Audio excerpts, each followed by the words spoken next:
Tell me what they talking about. I ain't listening, let your thoughts run your mouth. But ain't touching dividends. I ain't from the south, but kick it with my Memphis twin. I can't take a loss, I'm always going for the win. I've been geeked up in this booth, I got my blunt pack for the starter. Don't be acting new, they put some hoes all through your body. I'm like, oh, it's cool, let them in if that water. See, ain't bother, got my green light to red dollar. If you spot me, I'm sorry, I can't take you, ain't getting all that. Look like you want smoke, what we gon' do this regardless. And I started from the bottom, just like you, but I was hard, I came up with soldiers. Shout out to my father. Shout out he made sure I make it farther. My trust in God, blocks and dollars. I might swerve in the corner.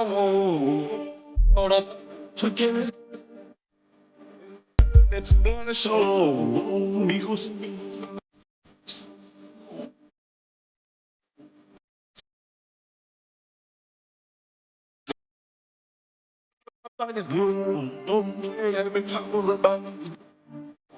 With my evil twin, all black hoodies, we hit the streets again. He don't like attention, he'll tweak and get the reason.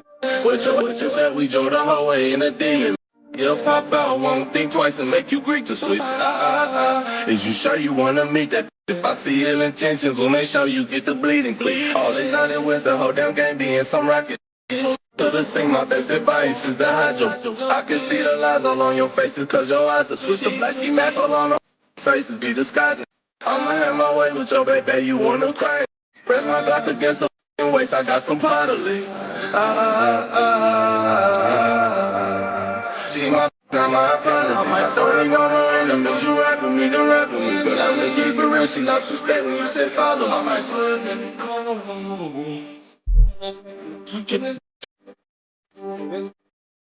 So, me. So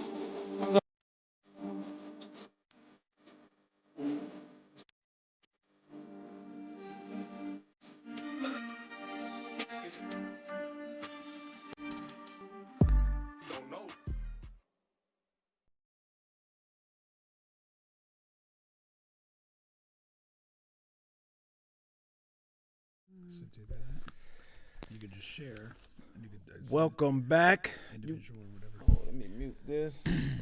You guys are back on the Bench Podcast with Bubba and Pink, home of sports, music, and mayhem. We're available on all, and I do mean all podcast streaming platforms, including here on YouTube. Please like, share, subscribe, all of that good stuff. That was Gelo. Whoa. Gelo, Leangelo Ball. Oh, that was his new song. Yeah, man. Oh, It's, God. People it's, are enjoying it, I guess. It's tearing the streets up, man. Tearing the streets up. People are loving it, man. I just noticed your pants. Those are tearing some shit up, too. he's Look at those things. He's on my African print pants, man. Oh, wow. Yeah, it's coming get a Yeah. little. Wow. Yeah, man, it's a lot going on. Africa is a large place, man. So that's why it's a lot going on. Certain things might get lost. Yes. Let me. Did I update? I did not update the topics page. I was in a rush. Oh, it's okay. But we got a lot to talk about. Of course, the NFL playoffs are here. College football playoffs are here. There's some news in the NBA going on. We got crazy stories to talk about. All of that good stuff. Speaking of Gelo, man, one thing I was thinking about that I wanted to mention. The sports and hip hop, they align so much, and that's why I like it, and it makes sense, and that's why a lot of the sports guys want to be rappers. A lot of rappers want to be sports guys, because when you really take a look at it, like an athlete, they have a prime. You know what I mean? And there are, every blue moon, there's a couple of stars in the history of sports that have extended their prime into later years. LeBron James, Tom Brady, et cetera, et cetera. But for the most part, you have a prime. You're good when you're young. You start to fade when you're old. The same thing is with rappers. There's a couple here. Jay-Z, whatever, Lil Wayne.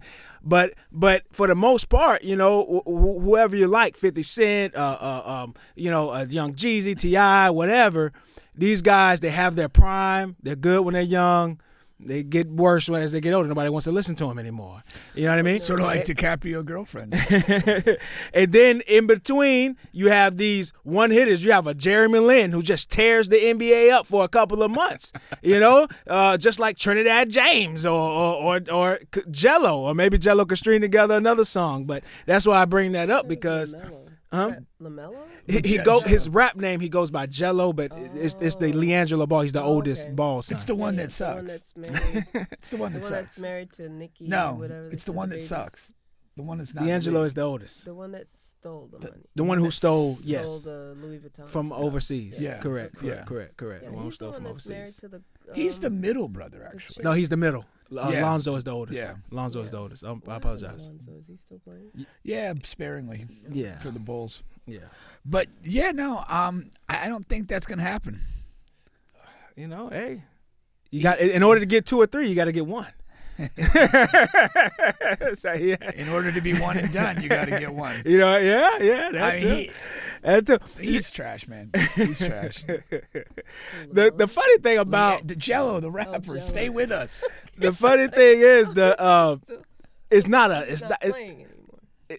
he plays overseas here and there. Yeah, here's- Matter of fact, he had a really good game like towards the end of last year overseas, and that was like all they said about the season. But he's 3 sons, 2 are in the NBA, 1 didn't make it. I mean, but he's making something else. I just saw a clip of the business partner that stole stuff apparently. From the dad, right? He had a falling out with the dad. He was trashing LeVar, like saying how LeVar's like training, like LeVar doesn't know how to train kids for basketball. Like he just had him do a bunch of like random tough guy shit, like run up cement hills in LA and stuff. And, like he wasn't actually training a lot of basketball. Yeah. And it's just this guy, and he's like, yeah, he's kind of like full of shit, and probably all the running and bullshit he made Lonzo do probably contributed to him breaking down physically. It makes I would buy that. He's a football guy. I look at a lot of those parents, man, who coaches kids and stuff like that, and like they don't have any background in that sport. I look at that like that. Like LeVar made it to a decent space in football. Never was a basketball guy. Yeah. But Ben, you have kids. Your kids get into sports. They end up liking basketball the most. And when you're that kind of dad, which there are millions across, the United States, they get heavily involved in that sport. And he starts to coach, and I guess it just one thing led to another, and it just got out of hand because he has such bravado, and the kids get to become good.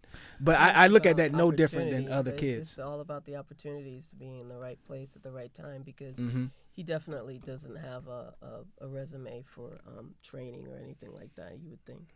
No, yeah, I agree with what you're saying. I mean, like in my own experience, like I coached my son up to a certain point, and then there was kind of technical aspects of soccer that I wasn't well versed in, and he had to get that from other people because I was incapable of providing it.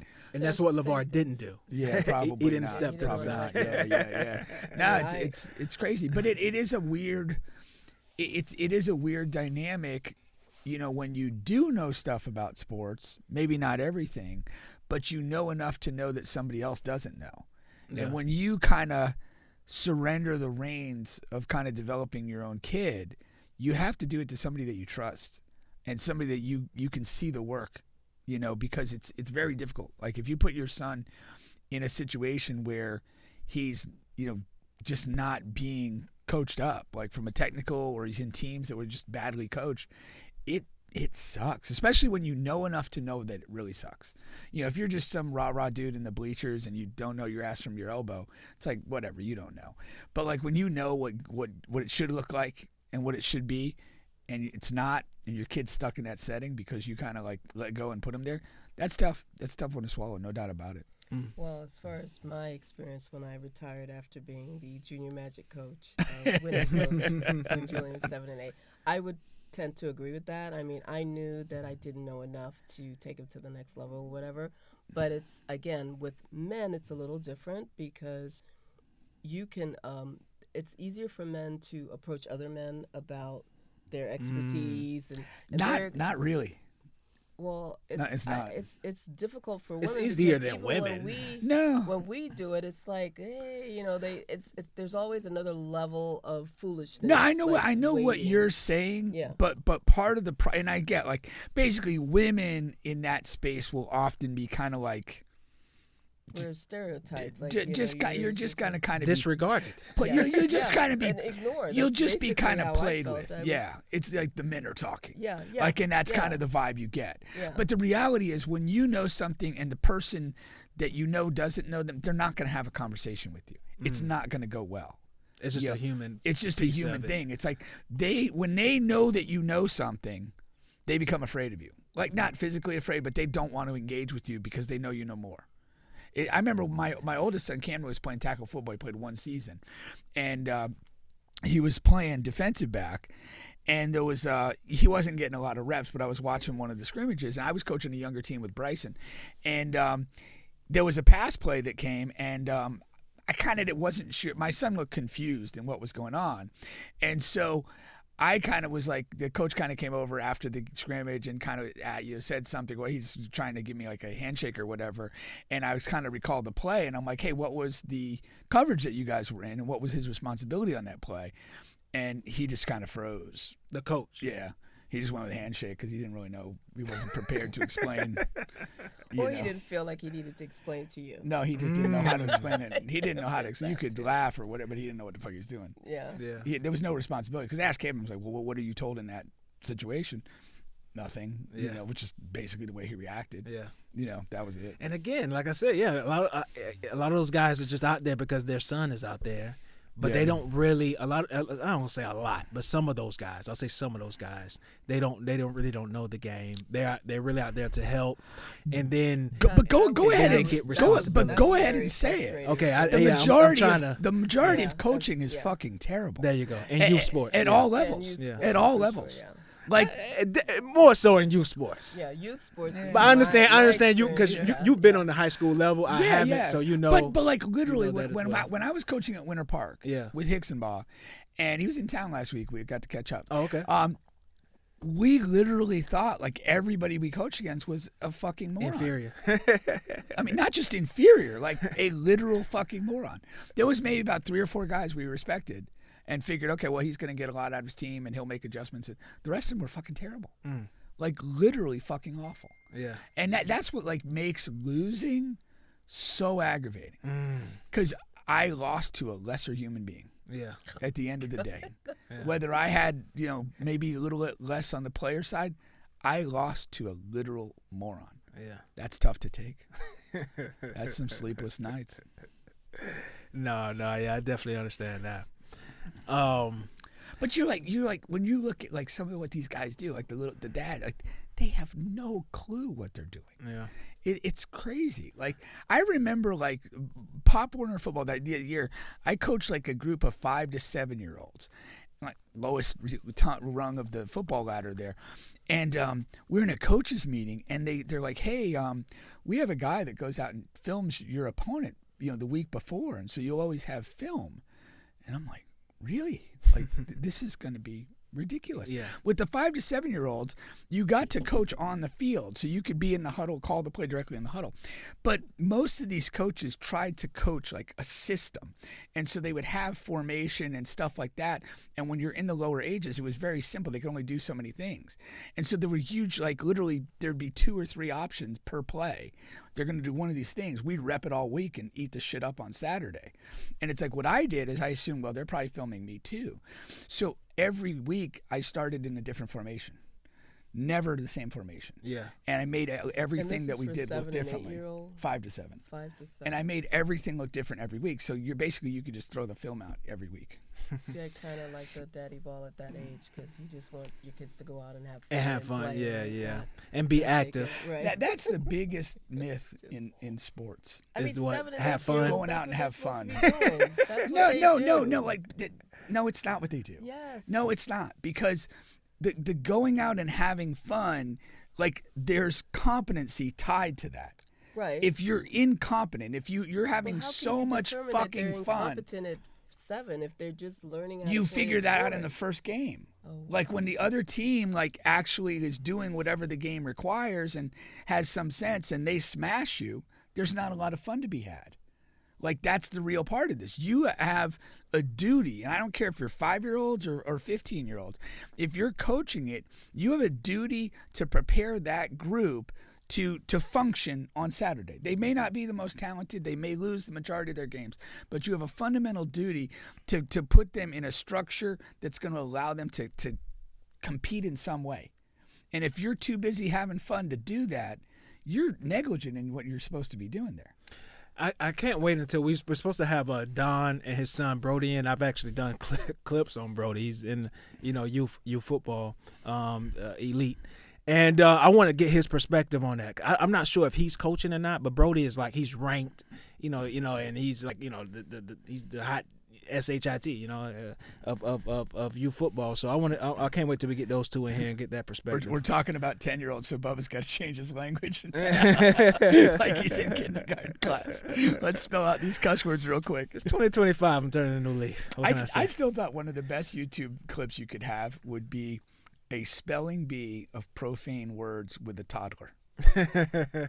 I just think that shit would be so funny. That might be a good skit. Oh, it's hysterical.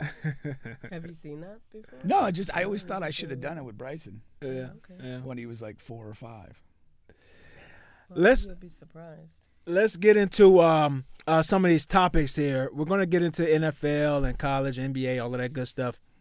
But I wanted to start here. This is a hot trending story here. So you have this trio of people here. There's a Fox Sports, right? Of course, they have all of these different shows and talk shows. And, of course, Undisputed was with Skip Bayless and Shannon Sharp. And early on, they had Joy Taylor as, like, the female mediator of the show, right? And then in this far left corner, you see this lady. She's like the makeup, a hair lady. They call her hairstylist. Okay. If that's her next to Skip over there, she needs some makeup herself. No. That's Skip's wife. Oh, That's, God damn. in the No other wonder picture. why he's looking for some extra tang. Top left is the hairstylist. I don't know if he's Okay. married. A longtime girlfriend, maybe. I don't know. But top left is the hairstylist. Skip's wife looks like she passed away 4 years ago. And Tell me I'm wrong. I don't know, Dead. And so yeah, she's suing suing Skip Bayless and Joy Taylor for basically saying Skip Bayless offered her $1.5 million for sex, and Joy Taylor just had knowledge of all of this stuff, didn't help, and then she outed Joy and saying and this is in the 46 pages of the complaint of saying that Joy Taylor slept her way to the top. She had sex with all these executives and people on the show to get her own show and things like that. And Joy actually told her to just go ahead and do it because it's going to help her in the long run. It's what I read. As far as exposure, and that she was sleeping with the Fox, like some Fox. Yeah, she network was guy. sleeping with the director of talent. Yes. She was sleeping with Acho, who's fucking dumb as shit. I'm glad you said that. I hate to hear him talk. I cannot stand him. Which one is Acho? Emmanuel Acho, he's a former NFL player. And his brothers too. And his brothers, yeah, they're both kind of commentators. But he is one of these guys who's like, he addresses sports commentary and podcasting like he's a bad Southern preacher. He overstates everything with great pause and emphasis, and nothing he's saying is very bright at all. What does that have to do with her having sex with him? Like, No, it's just I a can't. side. It's you just, don't I have to cannot talk. mention. Like, you don't have to talk, right? Well, you can moan a little. Yeah, No, the point of what I'm saying is I can't. My disdain for that guy is so strong that the mention of his name basically obliges me to shit on him. I can't even watch a 30-second Yeah. clip Now I of have him to on watch it. social He's an media. insufferable I've never asshole. seen that. Yeah, Acho. I can't Yeah. take it. Acho. It's Emmanuel Acho, but his last name's Acho. Yeah, so yeah, everybody just calls him Macho. Yeah, and saying and of course now, I mean, well, Is it now? No, I don't know. I don't know. But they ended up doing a show together, Speak for Yourself. They ended up taking over for Wiley and those guys, Marcellus Wiley. And actually, Marcellus Wiley, he was talking about Acho and saying how Acho is one of those guys who just says stuff to say it to get views and clicks and stuff like that. I believe it. He's a complete buffoon. Now, what people took away from all of these complaints, of course, are the two main things: the Skip Bayless thing and the Joy Taylor sleeping around, right? Both, again, this is something that surprises me that it surprised so many people. All right. Number one. In what respect? Like I just, for example, Skip Bayless, right? Number one, I don't think that he offered her $1.5 million to have sex. And you know what I mean? Like that either that was a joke or there's a lot more to that. Well, no, did you read the background? Yeah, but I'm saying that's people's takeaway from Oh it. yeah, because people are stupid. takeaway. Yeah, people are incredibly stupid. Yeah. But no, like he was basically kind of hitting on her for an extended period of time. Right. And she had kind of been brushing him off. And then she kind of came to him and indicated she was in a bit of a struggle. Mm-hmm. And then he kind of like put money in the table. Okay. Which just kind of doubling down and going all in. I'm having sex with him for $1.5 million. Really? I would totally do What that. do I always say, Bubba? What do I always say? I would definitely. Every woman's a prostitute.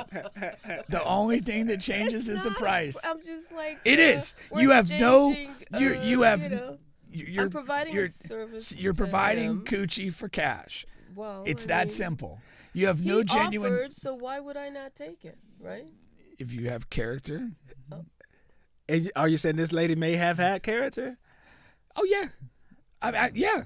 You don't think she? So why I'm she not still buying around? that she turned down $1.5 million I'm to have with sex you, with Skip Bubba. Bayless. I'm I'm with not you. buying that. I am. And then to continue to have that work relationship, look at Skip. I believe it was 100% joke. That's what I believe. I believe that it was in jest. I believe that she did may have slept with Shannon Sharp, and maybe he you know. But I thought Shannon was gay. It's a whole other thing. Yeah. All right. But bisexual, let's but take we this. call it gay. Let's take.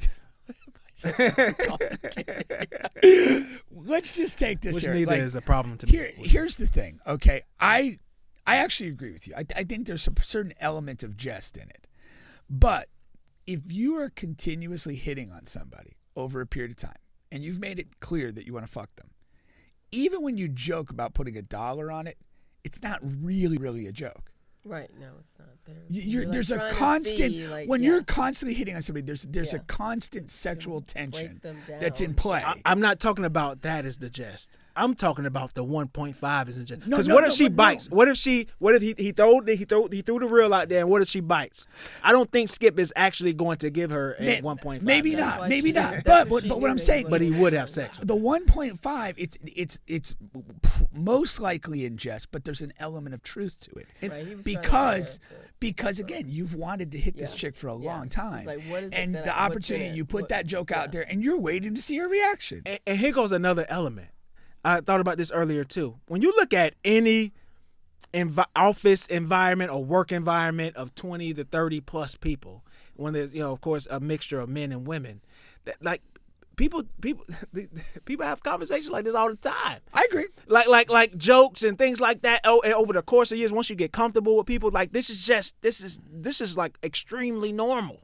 Yeah. So I'm extremely curious on how they're going to do this, and if she's going to get $1 out of this. Well, She she will. She'll get paid. But there's no leverage anymore. there's plenty of leverage. Skip is done. I mean, what plenty of like Skip leverage. is not afraid to lose. He's lost everything already. No. But Joy Taylor, like I mean, it's nothing. The She news got is paid. already out. She got No, everything. here's two things I want to address. The one thing that I thought really, to me, the worst thing of her is in the chronology of events. She's talking about how Skip would, kind of hit on her. And she always puts it off. Then she goes to him at one point when she's having like an issue. And I'm like, if this is a guy that wants to fuck you and you've repeatedly pushed it away, why are you sharing anything remotely personal?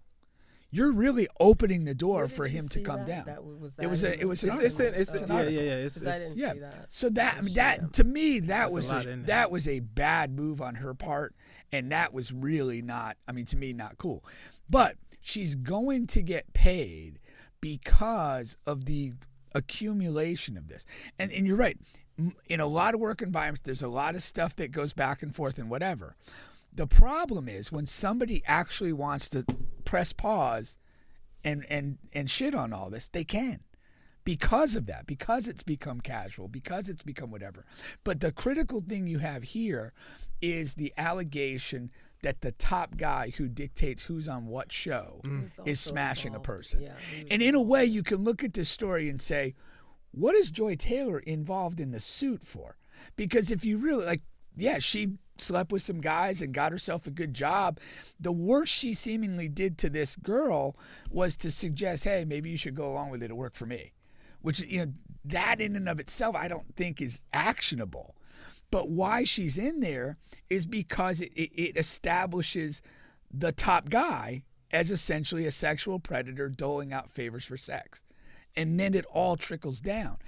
Skip, may not get hit so much. She's going to get something out of this because of that, but primarily because it goes up to the top guy. It was a fox. Okay, I buy that. And we know, you were smashing Joy Taylor, and she started to get these prime positions on your network. Yeah. And you're the guy that makes those decisions. Yeah. Like that, they're going to get him at a deposition, and it's going to be a nightmare for him. Right. Because they're going to ask those questions. Yeah. Yeah. Like, sir, you determine who's on the show, right? Yes. That's you. Nobody else does that? Yeah.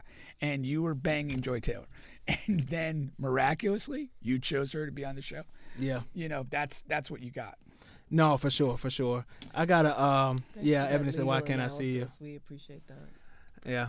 My apologies, Ebony. We're trying something new. I got to get better. We're switching back and forth. I'll do that. But appreciate your comment there to get us back on track.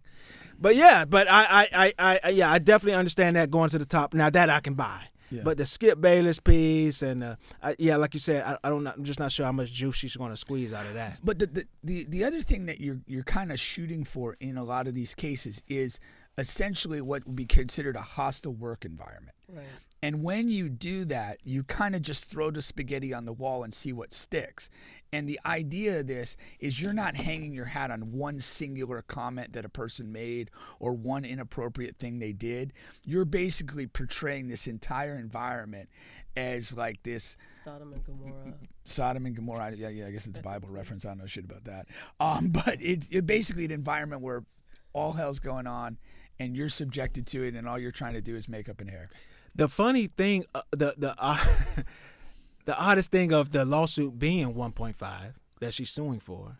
Did she specifically put a number? That's in there? what I saw. Now, okay. I was going to say now I could be wrong about that, but if that is correct, then Skip offered her 1.5. That is weird. Like you I couldn't, don't- you could, and he's a 70-year-old man. Well, how much sex could he actually give out? Who, Bayless? Yeah. That's what Jackie's Hey, it banking doesn't on. matter. You know what I mean? You go in there. You just have to do less work for the 1.5. Yeah, I knew that was what you're all and get it about. over with. Jackie's gotten out of the trenches. She's just looking for a premature ejaculator. Daddy. Cash out Sugar quick. daddy. Now, Yeah. he does work out a lot though, so he may be a prime, Take maybe those still in his little- prime. What do I know? pills? What if? How What do they disappointed call would you be if Skip out fucked you? I would be very disappointed. That'd be tough, man. The amount of pills I would have to consume to build my confidence back up would be insane. Yeah, but for me, there's no dirt on Skip's name. Like there's nothing wrong with tricking. You're having these conversations. You always, and when you're getting this element, the man is always going to take it one step too far. Okay. It's just how it goes. And they're always going to snitch or tell or whatever on the guy that the guy they don't like as much. Because if that is the element, and then she did implicate Shannon's name a little bit, and then you got some other people saying how that environment was. I'm talking about Marcellus Wallace and the big guy who was always talking trash, the fat guy. What his name is? With Jason Whitlock. Jason Whitlock. Shannon is saying stuff too. Nobody's putting any sexual allegations on him. Well, that was funny when he was talking about her peanut butter skin and her big jugs. I had to stay away from it. But you know what's funny? Because a lot of people was like, "Oh, well, why do you have to stay away? She's not gonna want you anyway." Yeah. But number one, Jason Whitlock had a lot of power at that station when Joy Taylor came on. So that means whatever. If her thing is sleeping with men to get to the top, he theoretically would have been one of those guys. But also, that guy probably hasn't seen his penis in a decade. No, Jason is a renowned tricker. Like he tricks with the best of them. Now he's a Christian and all that. He doesn't do any of that. But bullshit. And then I have even worse. I have another story here coming up. But what to finish that up was what I was going to say is, like I said, who knows who Jason, because of the power he had, etc. That's that one step. And then secondly, I thought it was a good point that Jason was making of, I'm just going to remove myself from the situation completely just so nothing can happen anyway. That's really what he was saying. Like, I remove myself from all of those situations in the workplace. But I'm gonna say this though too, because like most of us have probably seen a person that they come into whatever office setting or whatever, and you can see what they're all about. Mm-hmm. And they might be attractive or whatever, but if you know exactly what they're all about, like, it becomes an easy pass. Yeah. And he could have definitely caught that vibe from Joy Taylor. Exactly. And then lastly, one thing I want to say. Her fault?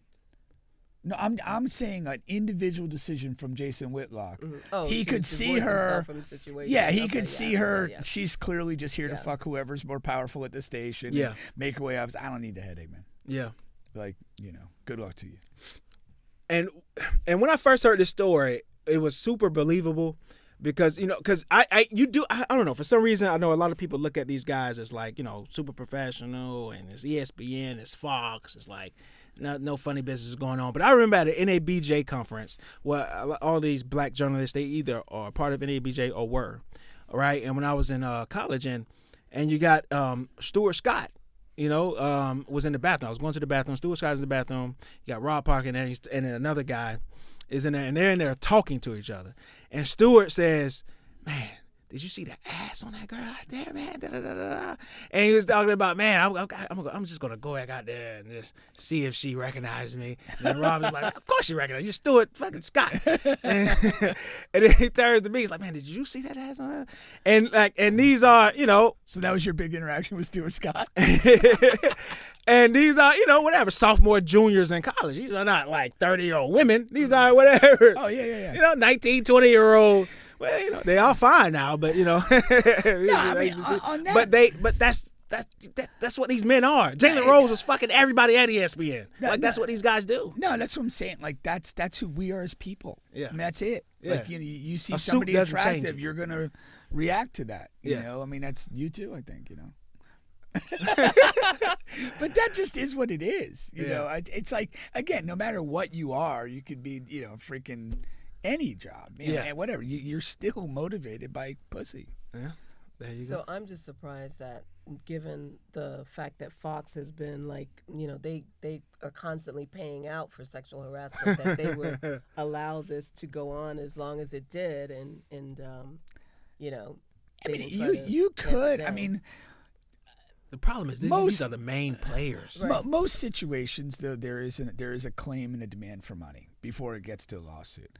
But if you're motivated a certain kind of way, you can just drop the lawsuit and start there, and then it all blows up like this. So I don't know what she did. I mean, she may have made some demands and lawyered up a while back, and there may have been some negotiations up to this point that have reached an impasse. Yeah. But then but she could have just hold it all in and just say, hey, we're not even talking to these guys. We're just gonna file a lawsuit and let them scramble like madmen. I mean, it's a legitimate strategy.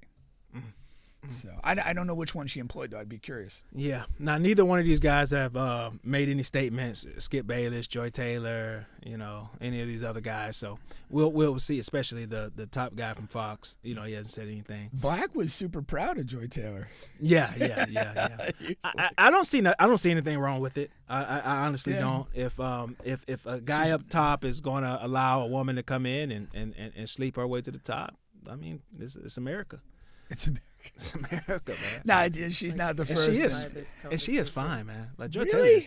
Taylor is sexy, man. Yeah, Joy Taylor is sexy. Didn't She's really- not like the best on sports television, but she's sexy. I think maybe that was the thing. I first saw her doing the show with Acho? or was that the one with So can I ask Shady you a on there? question? Is she? Yes. just Was not it? Yes, it qualified? is. So okay, I saw her on there, and I just thought she was annoying and not particularly attractive. Annoying, yes. But not then, that attractive. then when you see like she's when attractive you to me. show her in a swimsuit or whatever, it's Yeah, yeah. different. But just in the professional setting. Oh, yeah. Well, then when you look at her in a professional setting, you can't help but to compare her to the other women in professional setting in sports, and she's not. Well, it was a table full of dudes except for her, and I still wasn't overly impressed. Well, that's. I don't know what's going on. So were you I can't saying help you she's there. just not really qualified. She had to sleep her way. You know what's funny about? Hold on, She- before you say that. Go ahead. You know what's funny is I keep forgetting his fucking name. The fat guy. Jason Whitlock. He said that no women are qualified to be at that level in sports television, to be on television every day. He said no women are qualified. I thought that was interesting. As Jason Whitlock, he literally said it. It's funny from Jason Whitlock because he's not any sort of athlete himself. Right. Like I get like when you're saying like people that have like really done this now talking about it.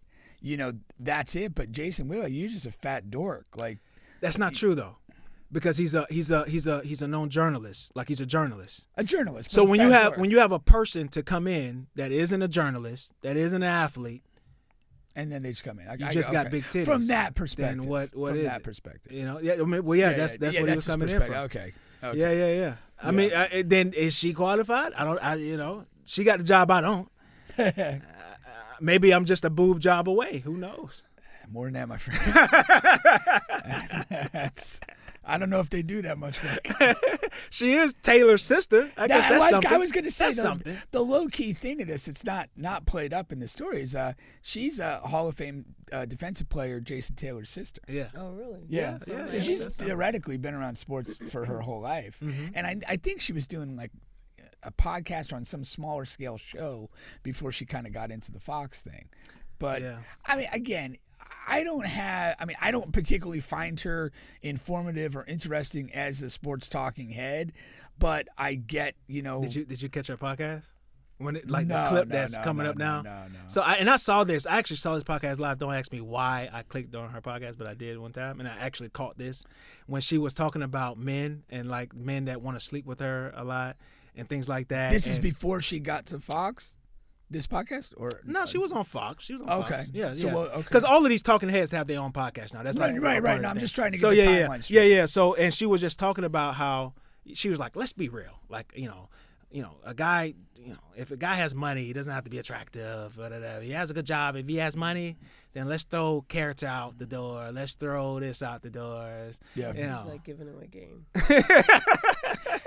And so that's been resurfacing now that this is that giving away that the sky is blue is not giving away. She's like, maybe there are people that That's don't know that. no, there There are aren't. people No, there that aren't. may not be. There are they not. may be just coming up, and they're like, As they little want- credit as I give humanity, they're still not that stupid. Well, there's still That's young, game. young women that think that they have to actually. They're They getting Work for can something? Work, they can work, but they can also they're getting use their groomed by other these old attributes. hens. Yeah, I mean, do it.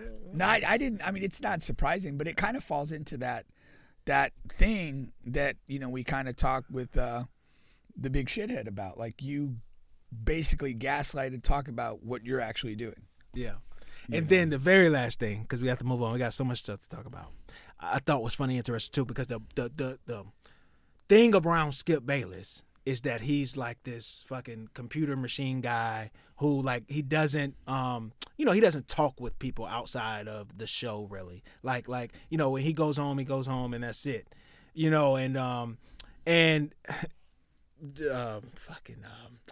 The guy from the show he had on ESPN before First Take, it was a similar show. Jay is his name. Jay Wright? Or No, not Jay no, Wright. it's Jay something. That you know what I'm talking about. creepy ass dude with yes, the weird hair. He was telling a story about Skip and those guys in the green room and before the show, and he was saying how everybody in the meeting and they're just talking and Skip randomly blurts out, "I screw more women than all of you guys. I get more pussy than all of you guys," and everybody was like, "What?" Did I hear He's that like, right? it's like this. That's a weird place and time to say that, but okay. And because they say that Skip is such a weird. He's a fucking over the top competitor, and that's another point that they brought up. Like, because you got these competitors in sports like Jordan and LeBron, but there are people in regular walks and forms of life that are just that competitive as well. It's just a part of human nature. And Skip is so competitive to where if he feels like, because these athletes, when they get on these shows, like they can't leave the locker room talk out of it. Like just because they're on this ESPN show, when they're in the back and in the green room, if things get to flowing, they're going to be talking crazy as well. You know what I mean? Skip needs to keep up. That's his insecurity. Yeah, insecurity. Yeah, you're surrounded by these accomplished pro athletes who have probably screwed a ton of women. Probably smashed a ton of women, and so he has to kind of keep up with that. Yeah. It's an overcompensation. That's believable. That's another Oh believable yeah, psychologically thing. it makes a lot of sense. Yeah, there you go. That's all I'm saying. But that whole like what you were saying, the machine persona, like whatever, that's also another way to kind of conceal what you're really doing.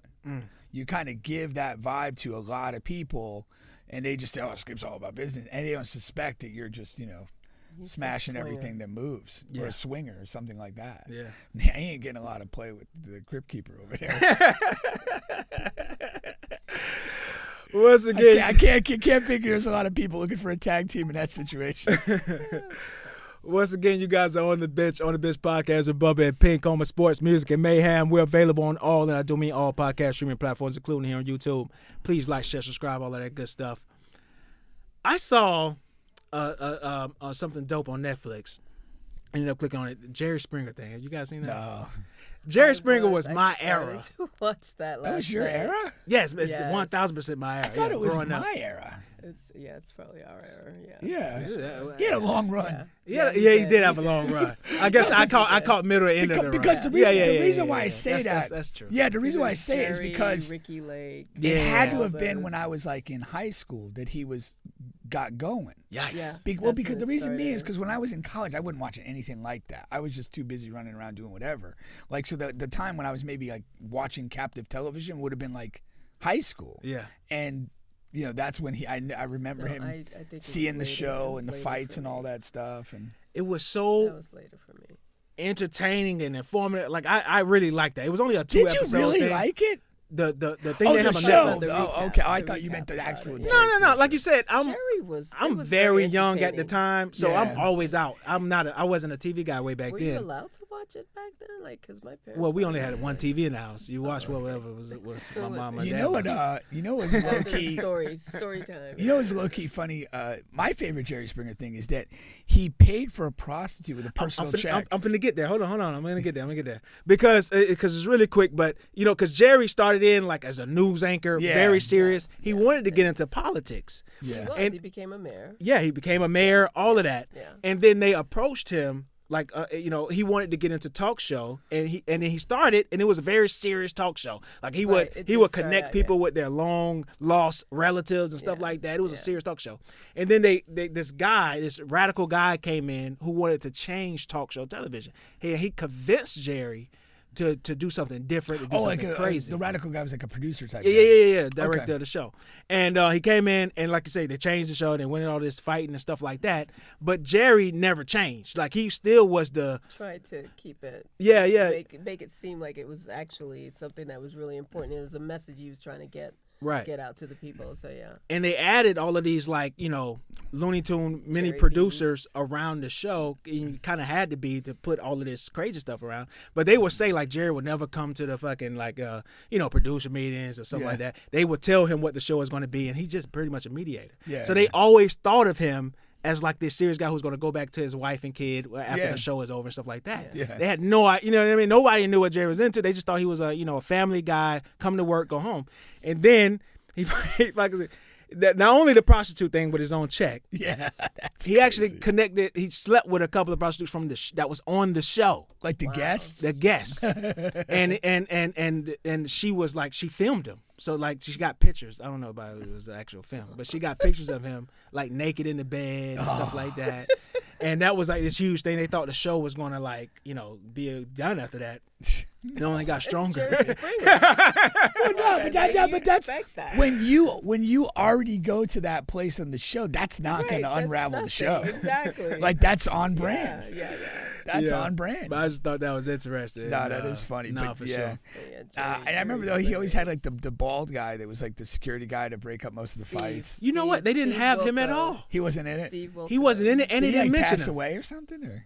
I know No, Jerry Steve did. got- I don't know if had his Steve own did. Show. He had his own. But is did he? have I his mean, own now is he dead? Like when they're doing No, the show, he's or still they? alive. Okay. Because he had a show not too long ago. But I was Where he waiting was till they connecting, showed him or talked about him. long-lost family. Not only did they not show him or talk about him, like they're showing tons of clips from the show. They never showed one clip of him. Really? I wonder that had to be like on purpose. Maybe he purposely done. just. Maybe they had a falling out, or maybe he was adamant. I don't want to be a part of this. It had to. That yeah. had to be Yeah, one I of got those you. three things. Had Yeah. to be the Okay. reason. That's interesting. Jerry was a really big part of Jerry. See, it's I so. remember like watching Donahue and Oprah and Sally Jesse Raphael and all those so shows. many of and those shows. They had Yeah. that was a That was like competition. a Jerry and serious- Oprah. They had Yeah. that in there talking about that. Yeah. Oprah was trashing the show. Yeah.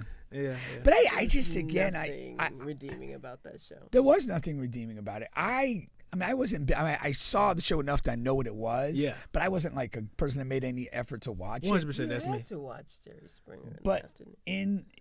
in retrospect, like it's part of the idiotification of the U.S. I'm watching. I'm just- saying, Pink. This is what. Yeah. Go ahead. Yeah, Finish. that's what it is. I mean, you literally That's just when you made saw it idiots start of people, changing, yeah. and get into fighting and just putting all of your dumb shit out there for people to digest and look at.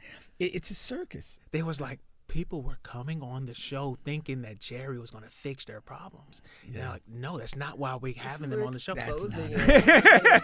Exacerbate it. We are blow your shit here up. to profit over your misery and Yeah. stupidity. 1,000%. Yeah. And, That's and it, man. the producers were shocked that over and over again, these people had no idea that that's what was going on. They That's- really but- thought Jerry was going to help them with this. But that's how stupid people are. Yeah. I mean, it's embarrassing to breathe the same air as these people. It really is. I mean, I think that was about a it. time. That's when we went from watching content to entertainment, and then Well, all what of a what sudden you it think is changed. entertainment? What is Right, really 'cause entertaining a about lot of this? the people knew. Like I felt like a lot of the people knew what was going to happen. The ones that the foils would go out there and they knew what was going to happen. Whereas the what do you call it? The pigeon or the person that was sitting there. Oh, I'm not a big animal person.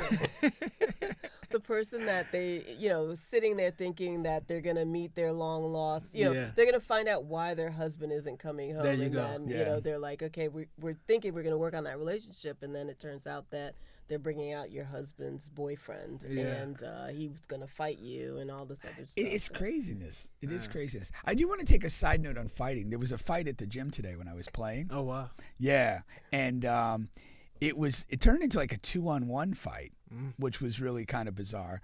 But the one thing I gotta say, if you are gonna fight somebody, be patient. You can't be frantic. All the combatants in this fight were completely frantic. As a result, 0 quality strikes, no takedowns, no control.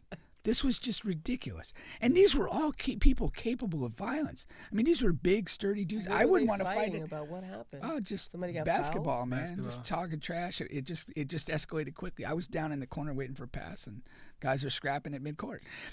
But like again, like all 3 guys involved were athletic, strong, fit, like could genuinely do harm. but no harm was done. And it was very disappointing to watch. Even sucker punches were badly timed and inaccurate. I just couldn't believe what I was seeing. But it's like, slow down if you really want to fight and you really want to inflict harm. Don't be frantic. Like, the other guy will be frantic. You have to exploit that to your benefit. And, you can get a guy into a chokehold or something like that. You can use his momentum against him.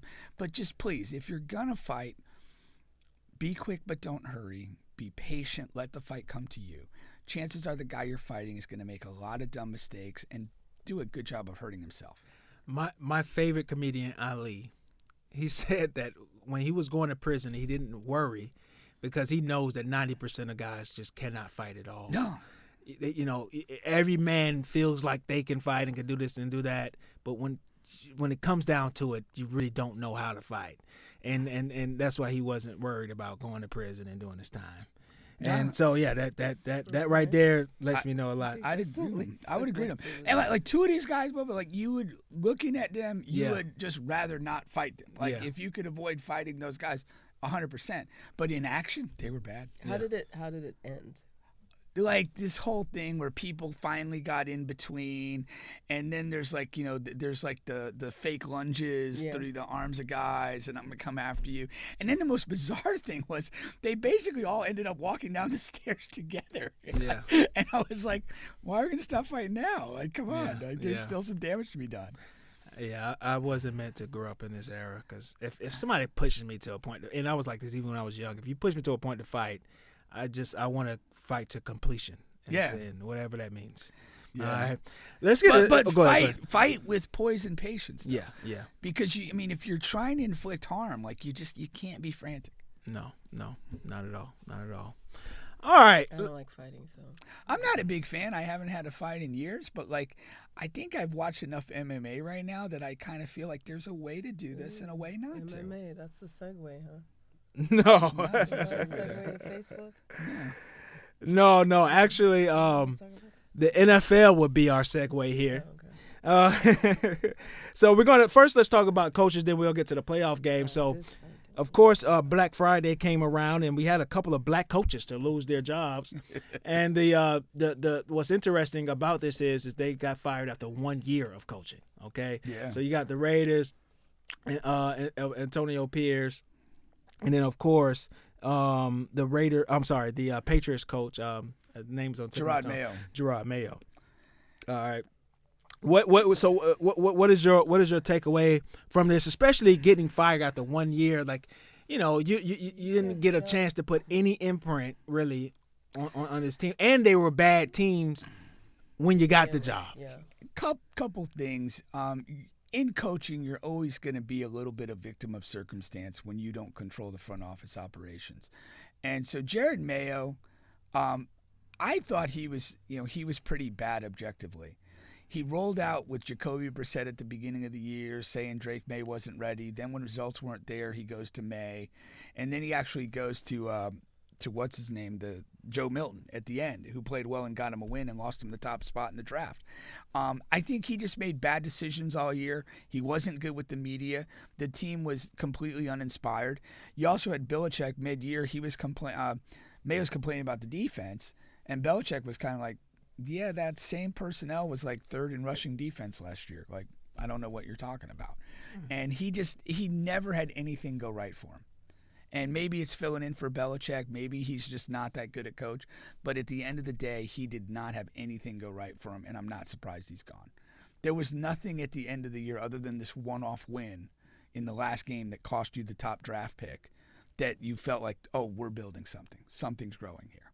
I think Antonio Pierce, to me, is a lot more interesting because you remember last year when he got the job, like that locker room was lit. I mean, they were happy. They were thrilled to be with him. People smoking cigars after the game. They had a big win over the Chiefs. And then he did the whole podcast talk show circuit in the off season. And he sounded like a guy that had a lot of confidence in himself and what he could bring to the team. And the reality is it never happened this year. Mm-hmm. Midway through the year, Max Crosby, who was a big supporter of yours last year, wants to get the hell out of town. Yeah. And Devontae Adams got the hell out of town. and you never had a quarterback all year. And I know, like, you're not going to win in the National Football League without a quarterback, and for his entirety of 1+ seasons, he didn't have one. So he was handicapped in that regard, but he seemed to lose the rest of that roster as this season went along. So I'm not surprised at all that he gets dismissed. I feel a little bad. I mean, I did listen to a lot of the podcasts that he was in, and I was optimistic about him. I wanted him to do well, and it seemed like he had a certain swagger and command and understanding of people that would serve him well. But it just didn't work. And you're judged by your results. I mean, the great Bill Parcells, you are what your record says you are. That's not true. It is true. It's just not true. How long was the guys Jags don't coach get there? Which one? The one that they just Urban was recently there for fired? multiple years. And Urban who? They were terrible. He was terrible. Not Urban, but yeah, Urban. Was it? No, it Meyer wasn't. had 1 year in Jacksonville. You're talking about Doug Peterson, right? Doug Yeah, Peterson is the yeah. current coach of the Jacksonville Jaguars. No, he got fired, didn't he? No, who's the coach now? Doug Peterson, I think he just got fired. Yeah, as well. yeah. But how long was he there? A couple years. Years. Like at least Three. Three. I At least think three. 3. So now you have Urban was the coach when they drafted Trevor. when they first drafted Trevor. And then he had the 1 year and he was done. He was a disaster. And then Dougie he also P came in. it was like allegations and stuff like that. He was a mess. Yeah, Everyone yeah, hated yeah, him. yeah, yeah. They hated him. He was Yeah. terrible. He needed to go. Dougie P came in, and they did make the playoff appearance. They Mm-hmm. had the big comeback against the Chargers. They kind of hung with the Chiefs a little bit. Things looked optimistic. Last year, they were like 8-3 at one point and collapsed down the stretch. And then this year, they were bad from week one. Now, Jacksonville is in my point. I was just trying to help Yeah. her figure out what coach he was talking about. My point is, 1 year is not an indicator enough, of what yeah. you are as a coach, and that's why a lot of coaches don't get fired after 1 year, especially and usually you are taking over a bad team. Yeah. All right, that's what coaching changes happen. But like Gronk here, I remember Gronk said something, but Gronk was like he never had the chance to develop as a head coach. He says Jimmy Johnson, only won 1 game in his first year, but ultimately won 2 Super Bowls. You know what I mean? So if you are what your record says you are, then he only won 1 game his first year. He should have been out of there. He shouldn't have had the opportunity to come back with a second chance. So what I'm saying is there's no way to know and what you have in a coach if you only give him 1 year on a bad team.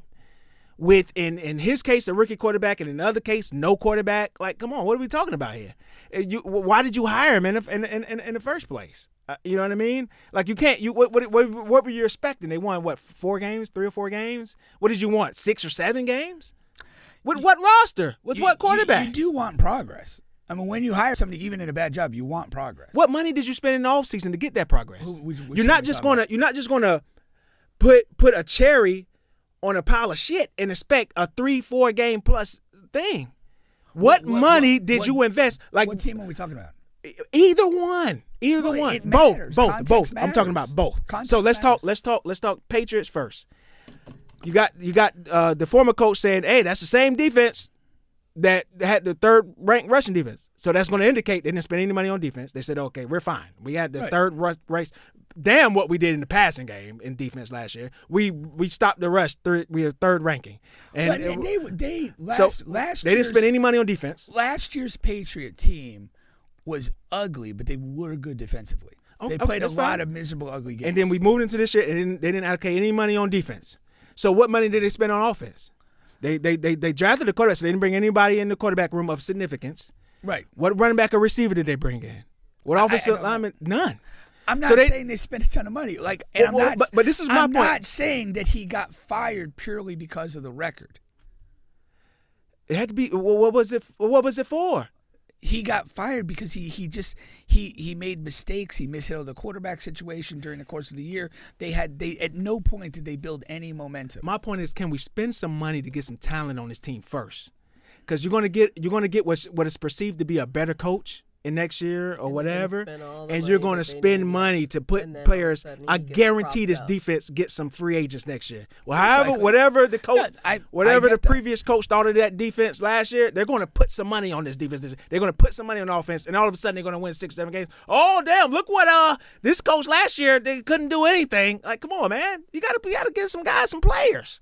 Same thing with the Raiders. How many years you going to go with a terrible fucking quarterback? When is the last time they had a good quarterback? Yeah, it's been a long time. Can we get him one? Sure, you can. I mean, that's fine. But I'm just telling you, like, if you're asking why these guys got fired, those are part of the reasons. Now, the other backstory with New England is that they got wind that Vrabel was starting to interview with teams, and that's the guy they want. And so I think they looked at it and said, we're going to be better with Vrabel than we are with Mayo. We'll just fire Mayo and go on with Vrabel. Yeah. Now, I don't 100% think it's a black-white thing, which takes a little bit away from my point. But there has to be an element to it, and there has been a couple of white coaches to be fired after 1 year. Of course, there are a lot more blacks. But to be fair, there are a couple of white coaches outside of Urban that had allegations to be fired after 1 year. But still, there just has to be something to that. Percentage of black coaches for them to, just not even get that a period of time so they can either prove themselves and then they fire them prior to, within a year, that the percentage of that, it looks bad. It looks No, it does. I mean, I've stood on the side of it. I think more black coaches need opportunities. I think more black coaches need to have like good opportunities, not inheriting terrible teams. Right. Yeah, I want real opportunities, man. And then I mean, one of the examples in that direction is Bowles in Tampa. I mean, Arians kind of set it up, retired late, and passed the baton to him on a team that had some pieces. Yeah. And to his credit, Bowles has done pretty well there. I mean, they're not Super Bowl contenders, but they're back-to-back division champions and playoff appearance. He's doing a pretty good job. And so that was a situation, though, where – and you look at it in a vacuum and say, well, that was one of those interesting situations where a black coach got a genuinely good opportunity. The Bucs were a pretty solid roster and had a lot of pieces, and he gets that opportunity. And again, credit to Arians, who has been, kind of at the forefront of strongly he's been an advocate in of favor of African-American coaches. Yeah. Another guy, again, I'm seeing it interesting. It felt a little flat all year, but D'Amico Ryans. I don't think like the Texans, they had a nice year last year. C.J. Stroud was great. This year they kind of ended up with about the same record, I think. But you didn't feel that they really improved. Now they're going to have an opportunity in the playoffs to win a game, maybe go on a run. But I would feel, and he absolutely should be completely safe. As Texans coach to move forward there and to hopefully build something 1,000%. But to me, it would be highly disturbing if he gets let go prematurely. The median of all of those two teams that you just mentioned in Tampa Bay and in Houston is that they have talent and a lot of it. Agreed. Not a small bit, not a little. I mean, they have a lot of talent. Well, the year before, the Texans had the David Cali guy, who was a black coach, but they were terrible that year. They had no quarterback. They lost a bunch of games that he got run out in a single year. And again, what happens to these guys? Like, where's David Cowley now? I don't know. What's Jared Mayo's and Antonio Pierce's path going to look like forward? And that's one of the big damning things about when a lot of these black coaches get fired very quickly, the opportunity doesn't come again. Right. And again, to be fair, Todd Bowles was, I think, with the Jets for a period of time, was run out there. And if he didn't get, Arians kind of on his side, I don't know that he gets another opportunity. Yeah. And that you got to consider that when we look at this, as a whole. The other guy it's going to be very interesting to see is Brian Flores. And he was the guy that got fired by the Dolphins. Yeah. Tomlin got him, and he sued the league, I believe. Yeah. I do not know the outcome of that suit. I think it's still going on. Still open. Yeah. But then he went to Tomlin with the Steelers, and then he's been with the Vikings this year, who have been an excellent team. Great on defense, yeah. And great on defense specifically. So, But he's not a coach with the Vikings. Defensive coordinator. Yeah. He's a coordinator. But, again, if you're looking at a career path, this is a guy that's put himself in position to be a new head coach and have that opportunity. If he continues to get overlooked, we still have to ask some questions. Now, I did listen to Fitzpatrick today, and he was pretty harsh on Flores' time with the Dolphins. He said he was really kind of extremely arrogant there. Yeah, I've heard that as well. He was kind of isolated himself from even his coaching staff, didn't treat the players particularly well, and he was Fitz's take was I hope that by spending time with Tomlin and by spending time with Kevin O'Connell in Minnesota, that he has learned the people part of this business better and better positions himself to succeed. And, I hope that for him too. I mean, again, he's poised for the opportunity. He's put in the work you can as a coordinator to be a candidate, to be a head coach. And if he's passed over, it becomes interesting. Because you could argue there's not a whole lot of dudes that are going to be more qualified, based on present performance. For sure. All right, so now we're rolling into the playoffs this week, first week of the playoffs. A couple of questions for you.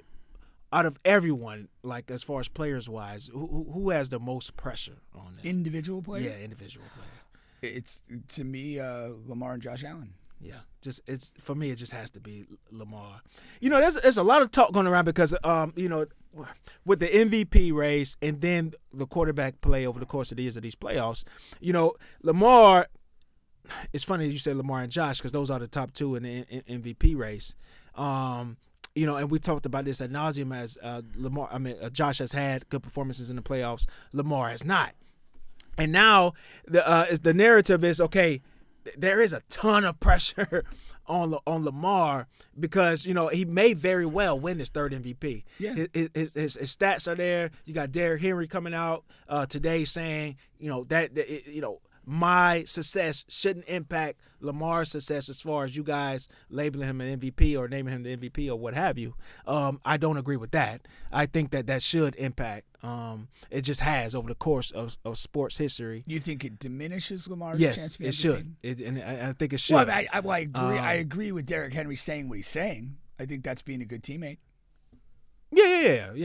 That's fine. I don't have any problems with what he said. I just think it's incorrect. That's why Kobe and Shaq have whatever 1 or 2 MVPs. That's why you just go over it on and on. Because as much talk as about Saquon being in the MVP, like there's an argument Derrick Henry's numbers are better. He has less rush attempts, has more touchdowns, and damn near as many yards. Yeah. You know what I mean? Yeah. And Derrick Henry has just been a monster, and I just think that matters. They're 0-5 when he doesn't get at least 20 touches. Like that's 20 touches, like, and they're 0-5. If he gets 19, 19, so you have to give him the ball in order to run. That's that. It could be a bit of a misleading stat because, again, he's not going to get the touches when if they're playing from behind. They're not going to generally be able to get the same amount of touches as him when they're playing from behind. So I would be curious to see in the games that he got less than 20 touches, were those games that they were behind and chasing the game most of the game. Yeah, I mean, I guess that's a point. There's generally a correlation. Again, if you're up, 7 points, 10 points, whatever, most of the game, you're going to continue to pound the football. That's Derrick Henry time. You're going to wear people out. But if you're in a situation where you're down and you're chasing the game, you're going to be in more passing situations and so forth. Yeah, Baltimore's a good team. It's not a ton of games where they're going to be down. No, but I would wonder if you look at those 5 games, did those represent times when they were down for the larger segments of the game? Yeah, like down enough to not run the ball. I would willing to bet a substantial amount of money that it's not many, because good teams, they just don't get down plus 10, 17 points. But the stat speaks for itself. 0-5 when he doesn't get the touches. And why? But what I'm saying is, the touches? Well, first of all, that's been why Baltimore doesn't run the ball in key games. That's been a thing for the past 3 to 4 years. But also, it's to say that when he has 25, 30, 35 rush attempts, that they win. That means that's a Derrick Henry controlled game. Is the point that I'm bringing up. Yeah. Right, and if that is the case, then what is Lamar's value that much higher than Derrick's? Then he's the MVP of the league. Why isn't Derrick Henry getting any more MVP votes? If he's not involved in the game, they lose. Do you get my point on that? No, I understand the point you're making. Yeah. So that's why I disagree with him on that. But the point remains: there's a ton of pressure on Lamar, and I honestly felt the pressure could not have gotten higher than last year, because you're the MVP, you're the top seed, you're at home the whole ride, and they didn't get it done against the Chiefs. But what if he wins MVP again? They're not going to be the home seed though. They'll have to go to KC to win a game. Yeah, you got to win 2 to get to KC. Right. You'll have to do all that. But you have to beat a good Buffalo team. Like if you lose to Buffalo in the whatever. No, I mean, as a team, this year's playoff road is harder than last year's because they had home field the whole way. Yes. That's the reason why I say I don't think Okay. the pressure could be higher than last year. I'm with He you on that. was MVP. He had the top seed, so he was going to be at home the whole way. You're not going to have a better path. This year's definitely not as good a path. It's going to be harder for them to do. But the other side of that, if he does it, the greater accomplishment. Now, my second question is, because we agree there, speaking of black coaches, Mike Tomlin, he is lauded as a really good coach, and I do believe him to be so. I know you like him as a coach. I do too. Yeah. But there seems every year in the playoffs, there seems to be no pressure on him, like at all. Yeah. To win, and it's just fine. Why is that? And then again, do you feel any pressure for him this year? I don't. Yeah. I agree with what you're saying. Again, I think his stability, his clout is rooted in whatever it is now, 16, 17 seasons, no losing record. Like, that's the thing. And in a way, they haven't had great quarterback play since peak Roethlisberger and AB, really. And you could look at those playoff teams and say, yeah, there's probably some disappointment in having lost a few of those games, especially when you had, Ben, AB, and the back. Yeah. Those were great teams, and had the pieces. He hasn't had those pieces. Two things, though. He's still won 2 Super Bowls, so he's got that in his back pocket. He's got this streak of whatever, and nobody, for probably the last 5 seasons, 6 seasons, has felt he's had a team that should win the thing. They haven't gone into the playoffs as the favorite with home field and all that since maybe the peak Roethlisberger's years. And again, they won 2 Super Bowls with that guy. So I do agree with you. The pressure's off, and it is what it is. I mean, he's kind of an institution in the game.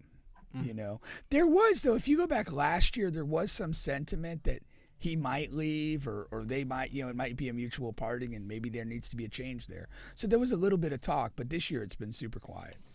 Yeah. Just business as usual. But I agree. He's not under any pressure at all. Yeah, if I was a Pittsburgh fan, I wouldn't like that at all. The streak of non-losing seasons does absolutely nothing for me as a fan. If I'm a fan of the team, it does nothing for me. I mean, yeah, you're going 9-8, and then we're maybe you get a playoff berth, maybe not. And if we do get a playoff berth, we're losing in the first round. We're 10-point underdogs this week. What does that do for me? I don't know. As a fan, this is what I can look forward to every year. I'd rather be a Dallas Cowboy fan. No, you don't want to be that. Yeah, and look forward to the draft. Why not? Because I wouldn't want to. I think that team mishandles shit all the time, and they're embarrassing to watch half the time. I'm not taking that. I'm taking that over Pittsburgh all day, every day. I'm not. There's more excitement. We're in the news every day. We at least there's a notice of what are we doing? What are we going to get in the draft? Maybe we get a Dion as a coach. There's always something. With Pittsburgh, we're going to be 9-8. We may make the playoffs. We're going to lose in the first round, and we're going to come back next year and do it again. That's what it is. I mean, I understand what you're saying, but having lived through this Florida State football season, I'd rather it be 8-4 every year than be 2-10. There was a level of anger, disgust, and finally apathy to watching that team play. I'm not saying 2-10. I'm saying there's a variant. You make them 2-10. The Cowboys are shit. Yeah, but some years they may go to the fucking NFC Championship game. No, they're not. They're going to go. They may and lose to Aaron Rodgers on a game winner. They've won 1 playoff game with Dak Prescott. That's it. Okay. They're not going to conference plus. Their playoff. Here's what you have. The divisional round. They went to the divisional round. Here's the problem with that. You have the same playoff ceiling as the Steelers, but you have a floor in the regular season that's way lower. So I would not choose to be part of the Cowboys. For that reason, I mean, if you like as a fan, if you like off-season headlines and in-season embarrassment, that's your thing. That turns you on. As a fan, you have a right to like what you like. I can't bang on you too much there. Yeah. So that's that side. Now on the NFC side, you have a little more. It's a little more uncertainty because we all expect, Baltimore to advance, and we know Kansas City and all that stuff. In NFC, I really don't know what to expect because you have Detroit with all these injuries, but they still look good. They beat Minnesota. They're good. Minnesota's a good team, but can you trust Sam Darnold in a big game? We Yeah. haven't seen that yet. Okay, and then you have Tampa Bay is the ultimate joker. Who know on any given day. Philly's probably the third team you're looking at. Philly. I Jalen mean, Hurts Philly's- has this concussion, but they have a really good team. He's Yeah. going to play, they say. But But they've quietly been very solid and very consistent. So, I'd put them in the mix. I like Detroit to come out of there. I just think they got a really great thing going on, and I enjoy watching them play as much as I enjoy watching any team. So I do think they're cut above. And again, a money game, they really hammer the Vikings. So credit to them. I think they're the prohibitive favorite. I do think the Bucks. I think the Rams. They can't. The Rams aren't going to get to the conference final. they're going to win 3 or 4 games. But they could win any one game. Yeah. I find a little intriguing. Yeah. McVay's. I still think McVay's a very good coach. Stafford's a top tier quarterback. Not top tier, but top tier. And those receivers they have, those dudes who make plays. You know what's funny is there's no pressure on the Vikings, but it would really, really suck to have a year like you had and then have to go on the road with a 14-3 record, whatever that is, and have to play the Rams in the first round and lose in the first round. That would really fucking suck. Yeah, that would nobody's be going to get fired or anything. Right. But that would really suck. Yeah. And that's very well could be a thing. Yeah, that's for on sure. the table. Yeah. For this weekend. So I definitely looking forward to that. But and then because you have the Sam Darnold piece, he's a free agent after this year. He could play his way out of whatever, it's $80-100 million over the course of 2 weeks. Oh, if he The if he Detroit game, lays an and then egg. if he lays an egg in the playoff game. Yeah, that'd be interesting. After having such a good season. Yeah. You know what I mean? No, that's true. That's tough. That is. Yeah. Yeah, he might have the most pressure on him in the playoffs. I mean, just from a personal. Forget about those other check. guys. Yeah, those guys are paid. Yeah, those guys are at least paid, That's funny. Yeah, Sam hasn't seen anything since his rookie contract. If you think right. about it, because That's he right. had such a time in New York. Yeah, definitely true. Definitely true. Yeah. And let me see. I kind of forgot who Tampa Bay plays. I like I said, I know the Vikings play the Rams. The Bucks has the Commanders. Okay.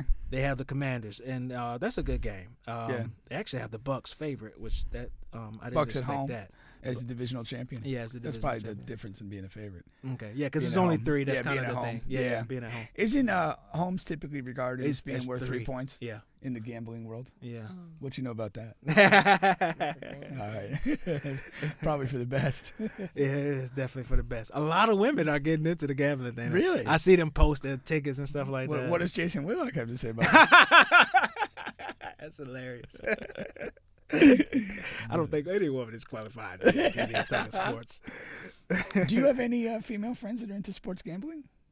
No. No. I Not don't. that you I know don't of. Not that I know of. They're I mean, quiet. my son tried to get. Hey, me Jackie, I'm there. going to go He to a nail was trying appointment. Meanwhile, they're throwing in a couple bets at Hard Rock. Right. We need some money for our lashes. Those things are expensive, man.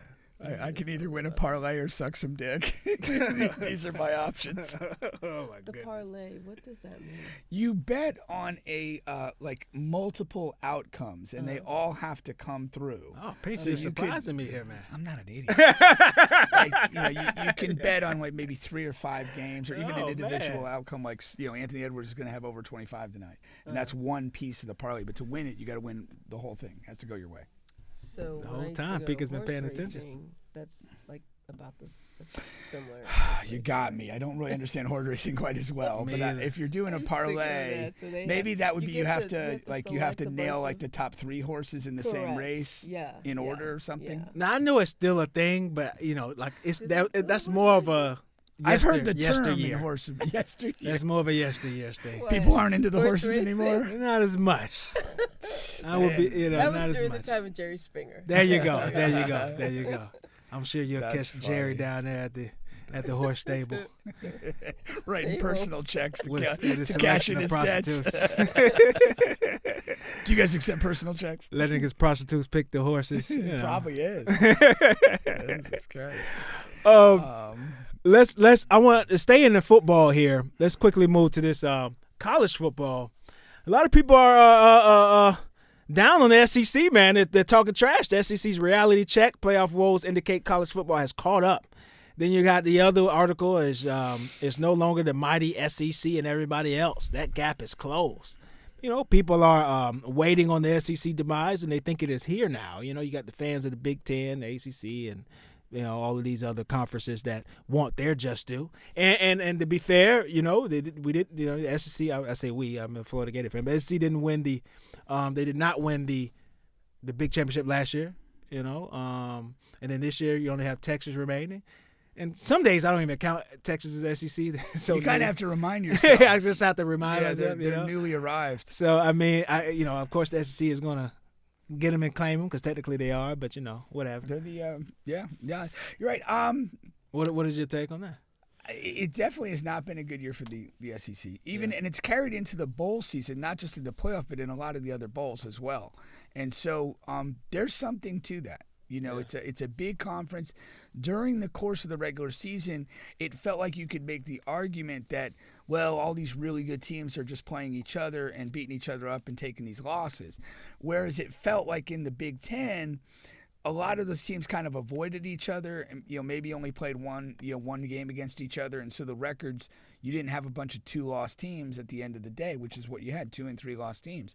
So, at the end of the day, I think when you look at those teams individually, most of them were flawed. Most of them just weren't great. I watched Georgia the other day, and they don't have a dynamic playmaker. They just don't. And they really haven't had one since Pickens. Not even Travis Etienne?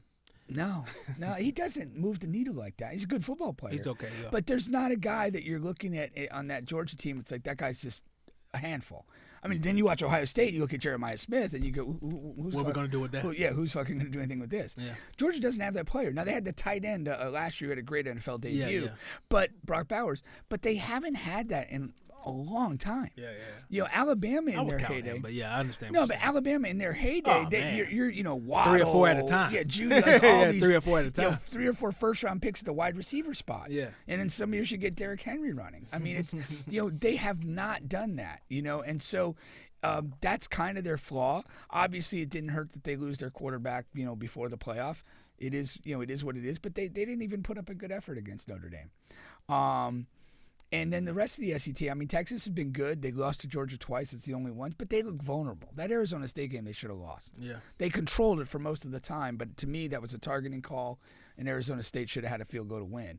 And I think that was unjust. But all these teams, Alabama was only as good as Milroe, and he was bad half the time. Yeah. So I don't know if it's like catching up or not, but there are some arguments, though, that particularly Alabama in general, there's talk they don't have the same resources NIL-wise that some of the other schools have. And they may be in a permanent decline. I was actually listening to Feinbaum on the way over here, and he was talking, this is not good at all. They just don't have the resources. They don't have the big booster network that with real money.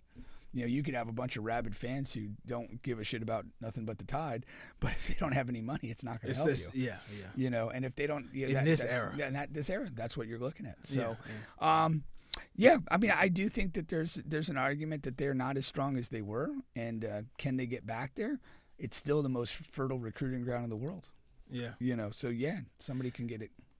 Yeah, 100%. I mean, you look at it over the course of the season. I'm looking at these games, and that is the case. That all the SEC teams out there playing each other every week, and the other conferences that's not the case. But even when you're watching these teams play each other every week, we're watching. It's like, these guys over the Florida Gators, bad team this year.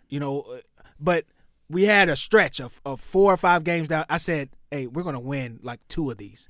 This, I don't believe in Georgia. I don't believe. So I can't turn around and just because we're comparing to the Big 12 and say, oh, no, this is SEC. No, I did not believe that Georgia was the Georgia of yesteryears and Alabama. And I said, we're going to win. And we should have won the fucking Georgia game, but the quarterback got hurt. And then we ended up beating LSU. But I do think that we were a deeper conference than normally. Like I know we had a couple of really bad teams, but I don't think that. I think that the middle of the road teams, a lot of these other conferences, middle of the road teams, we were much better. Yeah, I think we're a deeper conference, but at the top is what matters because those are the teams that are going to make it to the playoffs. And that's my thing. They Like, eventually like do what it depth could be a delusion. Depth Yeah. could just be the revelation that your top teams aren't that good. Could be, You know. but I don't think that's the case. I But do. I that's, think that this that's, playoff has proven it. That No. upper teams I are think not two that things good. can be true. Is what I'm saying. I believe in I think the middle of the road teams in the SEC are stronger than the middle of the road teams in the other conference. I think that is a true statement. Hey, But I could be also believe that the teams that are the top of teams, the Georgia, Alabamas, and stuff like that, these are not the best Yeah, they're versions down. of them. They're They're down. down. They're Yeah, down. for sure. That's what I'm saying. For sure. That's what I'm saying. That's what Yeah. I'm saying. All right. So yeah, we'll see what happens next year.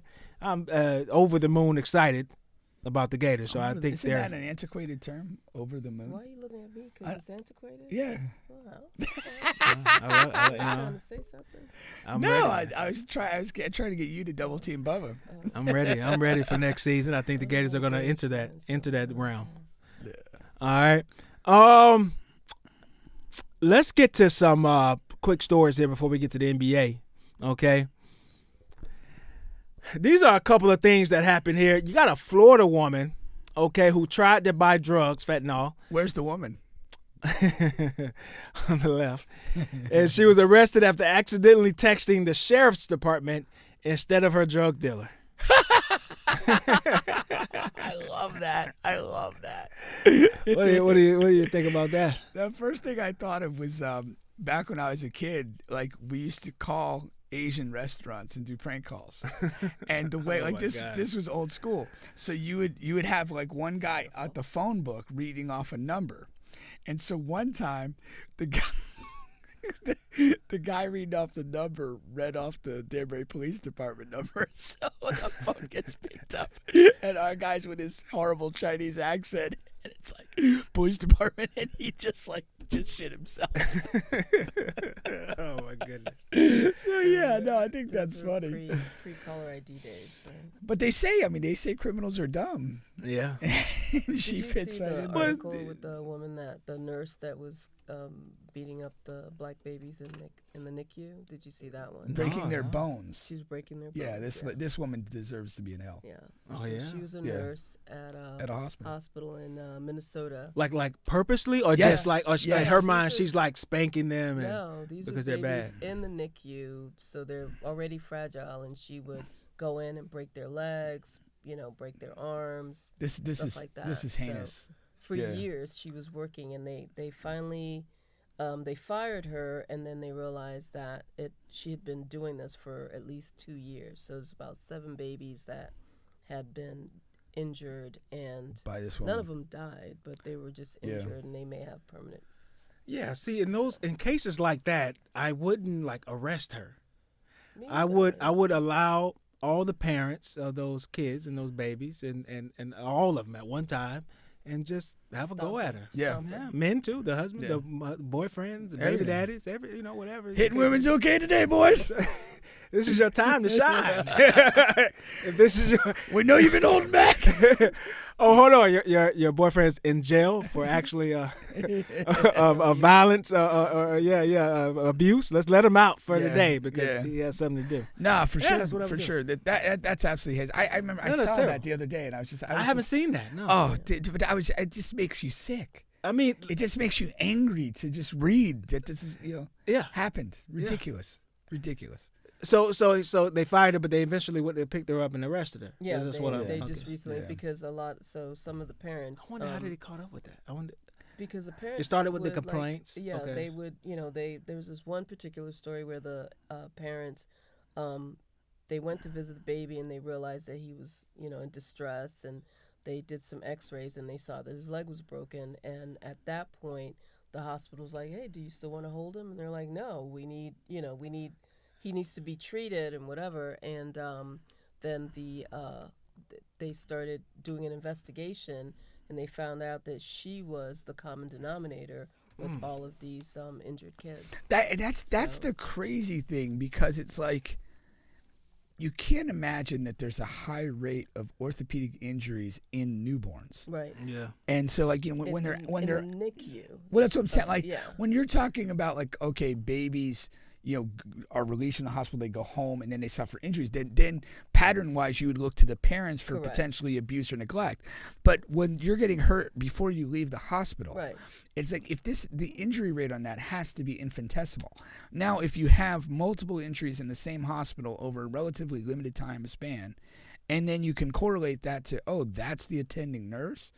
Like, dude, it's almost disappointing they didn't discover it faster. So there was another twist to that. So she'd been doing that to all the black babies, and then so she did injure a little white baby as well as a girl, because most of them were black male babies that she was Injuring. just injuring. So, but I was like, she's wicked, she's evil. 'Cause Yeah. Now you're like, let me just throw them off, and I'll just injure this little. Nah, that lady should be beaten to death with a hammer. So yeah. And just, what do you got, 106 bones in the body? Let's try and break them all. Yeah. What is she saying? Like, this kid is not going to the NBA on my watch. Jesus Christ. Bubba's got his priorities in order. He's worried about the league. It's a little dark comedy there. Right? Ratings won't be revived on my watch. Pardon the pun, right? I know Pick would appreciate Jordan, quickly. I'm just reading the article. Yeah, because this is my first time. I wanted to see if she made a statement or something, but no statement. No, she actually she hasn't entered a plea yet either, guilty or not guilty. She hasn't done that yet. I don't know if she's in jail. She is. Still in jail? Yeah. Okay. They're saying that this, she's supposed to have done that already, but she hasn't. Oh, that's weird. Okay. I'm surprised Yeah. Trump hasn't decided to collect some money on her behalf. Yeah, wouldn't put it past her. But that she's that's allegedly like, a white supremacist too. That part. Of the story, well, I mean, how are you not? Well, I mean, seriously, how are you not? I don't know. If you're breaking the bones of black babies, I want to hear like you are pretty much the definition of a. I want to not her story, but I do want to I just want to hear her say something. Nah, I don't. I just want to see her dead. You are that type. Like I want to hear like the serial killer and all that. I want to just I just want to know. Why she would. I just want to know.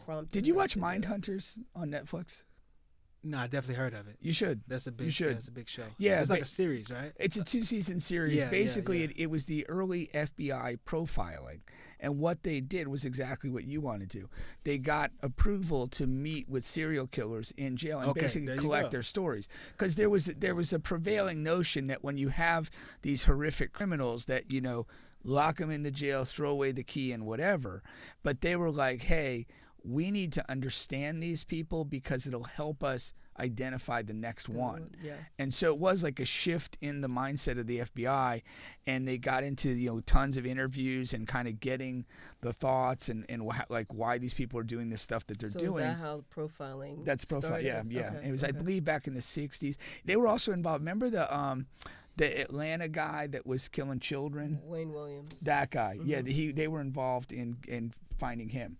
But I like that profiling stuff. I think it's very useful. But my gut feeling is to just kill this person and never hear from them again. But I mean, actually, intellectually, there might be something there that you can glean from her, as far as basically in her telling her story, she's giving you clues into like what her mentality was, what behavior she did, so that you could theoretically, maybe find somebody else who's trying a similar activity. Right, maybe you can use faster. that to identify nurses that may nurses that are in that space and would be predisposed to that sort of behavior. Yeah. No, for sure. All right, let's go here. I had two of them, but that's good enough for the second one. All right, because we got to move it along here. Once again, you guys are still on the bench podcast with Bubba and Pink, home of sports, music, and mayhem. We're available on all podcast streaming platforms, including here on YouTube. Like, share, subscribe, all of that good stuff. I got something for you. I was gonna get something for you. What happened? Did you see Jerry Jones' appearance in Landman? Oh yeah. I don't know Landman. You got to watch it. It's an unbelievable show on Paramount Plus. But Jerry Jones was in the last episode, basically appearing as himself.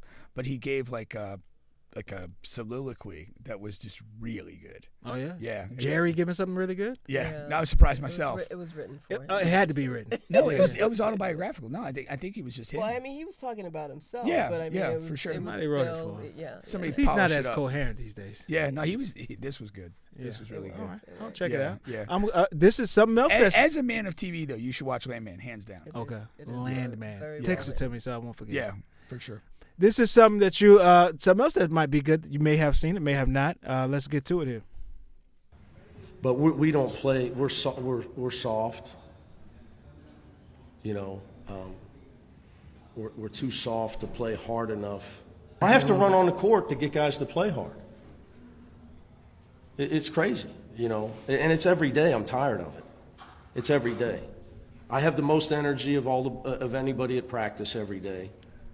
I'm upset with everybody in that locker room, my assistant coaches and my players. I mean, I don't need to do anything else. I almost got 500 wins. I'm only 53. You think I'm coaching the Lakers? I mean, it's a joke. It's a joke. But yet I come in and I have more passion and energy and pride than everybody, and that's the problem. I mean, it's just that is the truth right now. So what the truth of it is, Ben, it's really hard to coach people that are delusional. The hungry dog gets the bone. We got guys that think they're way better than they are. They're nice kids. They're completely delusional about who they are. And the team that's mind is on the right stuff and hungry to get a win in conference play is the team that's probably going to win. What do you think about that, man? The guy goes in on his team after a loss. He hates his team. He's fed up with him. It is what it is. I think that's a common theme now in basketball because of and again it goes back to the NIL stuff. Like there are a lot of even when they're recruiting now, it's not a lot of the players are more concerned with what they're going to get versus even playing.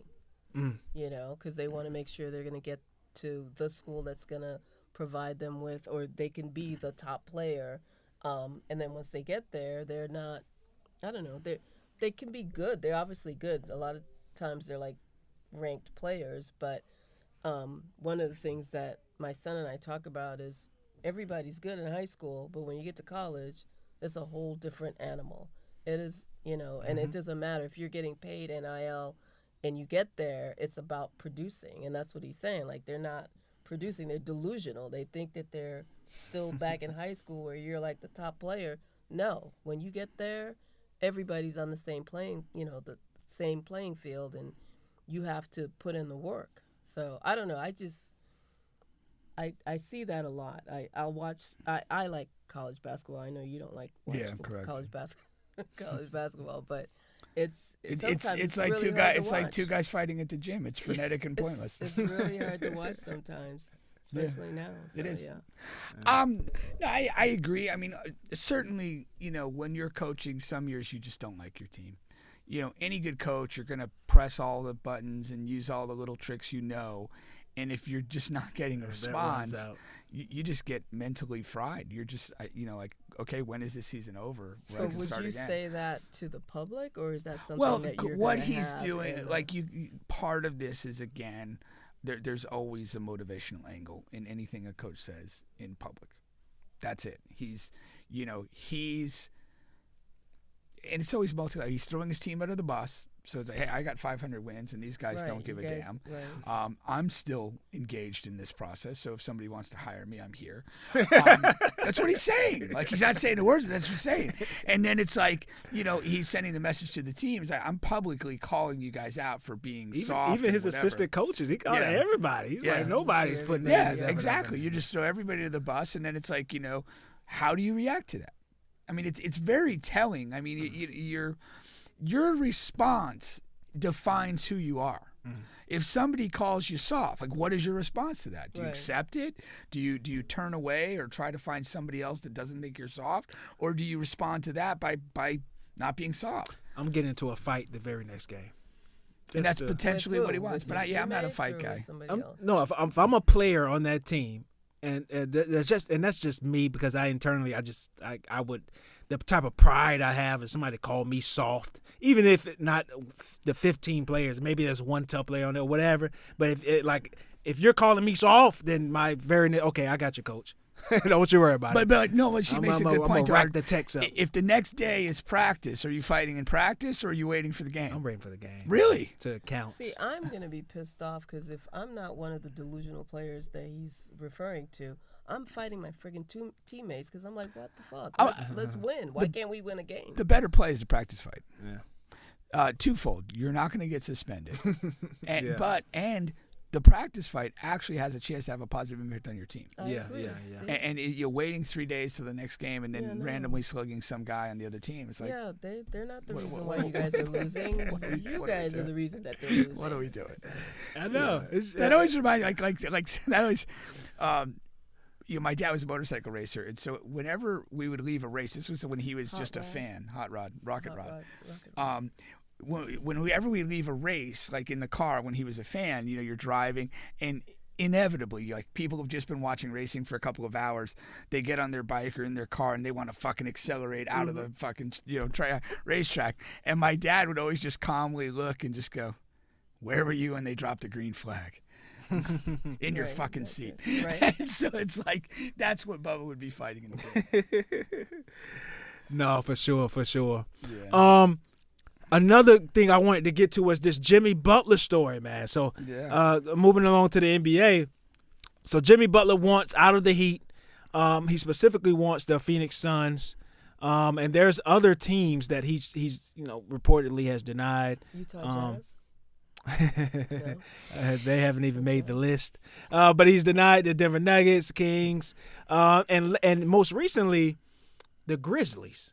I thought that was really interesting of him because I think that's a good fit for him. Could be, yeah. Now the only thing is they said they haven't listed the teams, but they say several teams sent in trade offers. They all have been trash. And then the next day they come out and says he's denied the Timberwolves. The Grizzlies. So I think that's like a part of that. But like if you get him and Ja and Jaren Jackson, that's something. Now I wouldn't want to give up Bane. He's the best shooter on the team. It all comes down to what you got to give up. But you have to give up something. But theoretically, with Ja, with Jaren, he could be kind of like that elder statesman. Yeah. And Ja competes. Yeah. I mean, Ja. I can't say the same for Jaren Jackson. Right. But Ja competes, and he should.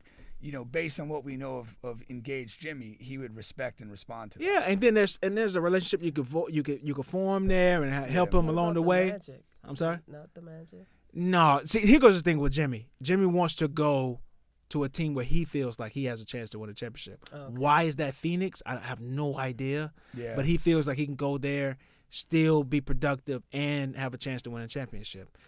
The problem with that is that he's I think he could fall into like a lower usage tough guy, competitive guy routine along with like KD and Book. And it's like he feels like he could probably be what they need, what Beal isn't, and make that work. In his mind, that's probably what in his mind. But in basketball, that would be worse than the Beal thing, because the problem with that team is that with 3 scorers, you need a point guard, and they have Tyus Jones there, and he's a good reserve point guard. But when you have 3 scorers, they need the ball in their hands. Yeah. So that kind of Someone the point guard is not as useful as he really is kind of when negates KD, the purpose Booker, of the point guard if all 3 guys prefer playing essentially iso ball. you need one of your 3 guys to have a playmaking component to them.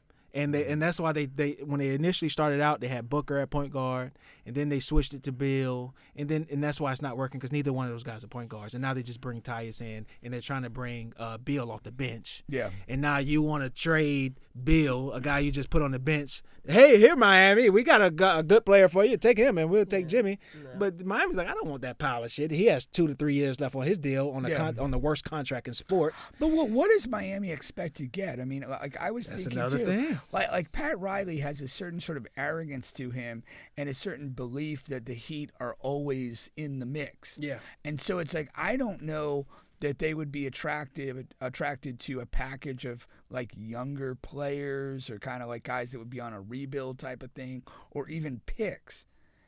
I mean, in a weird way, and I'm not saying Beal's the right guy, they would almost seemingly want to hunt a like-for-like move that gives you a certain cachet and star power in moving Jimmy. That's my gut feeling on the mind of Riley. What about Bronny?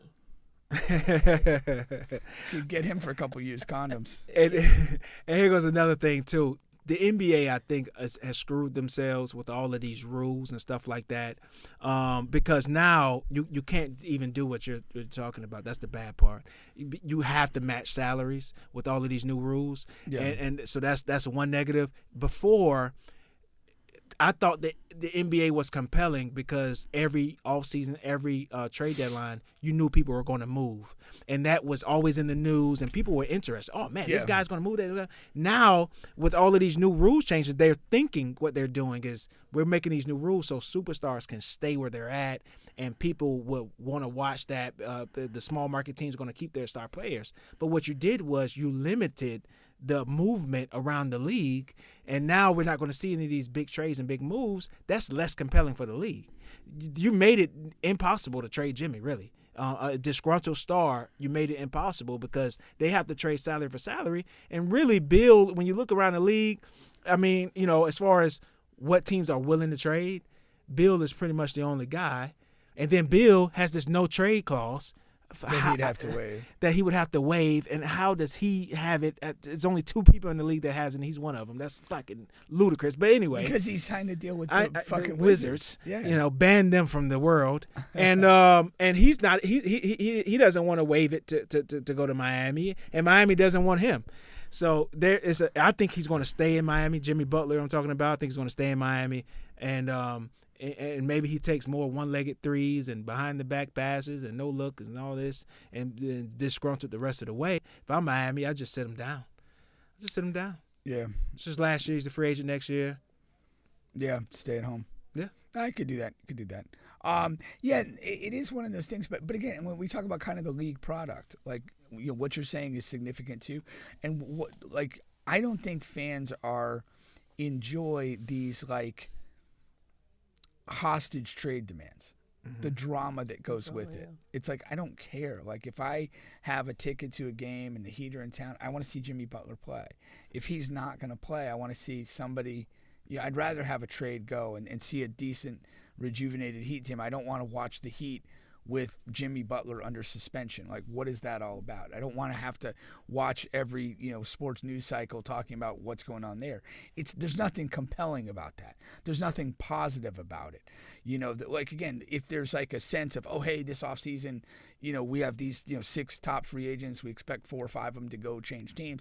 That there's an excitement to that because you could be on the receiving end of that. Yes. But even when Kevin Durant was preparing to trade, like people have to talk about it because it's a big story, but it's not a story that's good.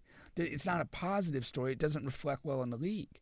And that's another area where the NBA is losing. Exactly, and that's the point I was making. Now, what do you make of Jimmy? Jimmy has a clear pattern of behavior. I mean, like when he reaches a point where he does not think the situation is in his best interest, he spares no expense in being an asshole to work his way out. Yeah. And it is essentially like an accepted pathway to make things happen. When you don't want to be somewhere. I mean, KD did it. A lot of guys do it. And Jimmy has done it a couple times now. Yeah, James Harden, he has. Harden's done it, absolutely. And that's the thing, is you just go through these, theatrics until they move you. You make it so untenable and unpleasant for everybody that eventually a move has to be made almost at all costs. So I was asking you about this earlier, but once you have someone who is behaving like that, as a team, like, are you really motivated to bring that person onto your team, or does it matter? You talking about from the coaches front office point of view, or the players? Oh, if you're the team potentially trading for. I think what these episodes have taught us is that this is all stage behavior, that this isn't necessarily who this guy is. And when Jimmy Butler has shifted teams, it's generally gotten good Jimmy for a certain period of time. You know, and when James Harden switched teams, you've generally gotten a window where he's engaged and plays pretty well. But at the end of that window, it's bad. It's very bad. Every time. 100%. So it's almost like you want to. if you're single and you know this girl has been with all these different guys and it's ended terribly every time. Why are you looking like that, Jackie? Guilty as charged? I was like, what? Why is the woman always being like dragged? You got Joy, now you're saying it could be the guy who just has like a bad track record, or that's life. I mean, if a guy screwed his way to the top, I think people would applaud and celebrate. That's what you guys basically do anyway. That's not true at all. Whatever. That is not true. Men are already occupying the positions of power. Exactly. Unless you're going to take a homosexual route. Soiling all the women on the way up, or all the women that are there. No, that's not how that works. So it's a fundamental misunderstanding of male-female relations. If like for me, I don't know that I would want someone who's going to come on the team, and then you don't know how many years you're going to get out of him, right? For what for what you're outlaying. Well, my biggest issue with players in Jimmy's situation is, I don't want to bring on old players at high rates and for any significant time. Period. That's without everything else. I'm not attracted to having Jimmy on my roster for that alone. Yeah. Even if he's behaving relatively well. You know, James Harden, when he reaches a certain point in age, and it's just like, this is not the same player. Right. But his contract pays him like he's that guy. Right. That's not something you want on your team. You know. Yeah. They need to address that too in the NBA. NFL, that just doesn't happen. You know, in other sports, that just doesn't happen. In NBA, it does, and that goes. Yeah, I always love that first point you made a while back with. They need to pay the younger players what the older players are getting. Yeah, not rookie, but you know what I'm saying. Yeah, when you're in the peak of your career, you should be making the most money. Like whatever, in another year or two, Wemby should be able to make what fucking Paul George is making now. Yeah. Whatever. Yeah, no, seriously. like literally, like what Wemby's doing right now. Yeah, right now. Versus what Paul George is doing. I mean, and what's their contract differential? It's massive. I know, massive. It could literally be $30 billion for the season. Massive. That's insane to think. And what's funny is, it's damn near on both sides. It's a massive difference. Yeah. The pay and the performance. Yes. So do you see that changing though? Do you see the agents? No. I don't see it, but they need to. They need to. What it is though, like that stuff is embedded in the CBA, and the guys that run the CBA on the player side, old NBA are players. Chris Paul and those sorts of guys who have a vested interest. Yeah. Like Wemby is not going to hold a prestigious position in the CBA. For multiple years. I mean, then eventually he'll become like a senior guy, and then it'll be like, okay, what we should do, you know? Yeah.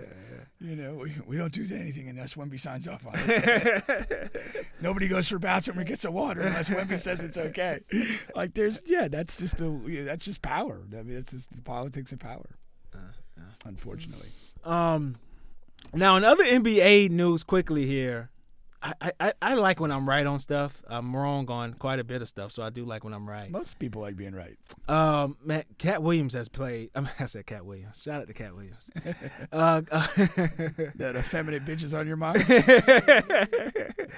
Big Cat over in New York, man. He's been playing very well.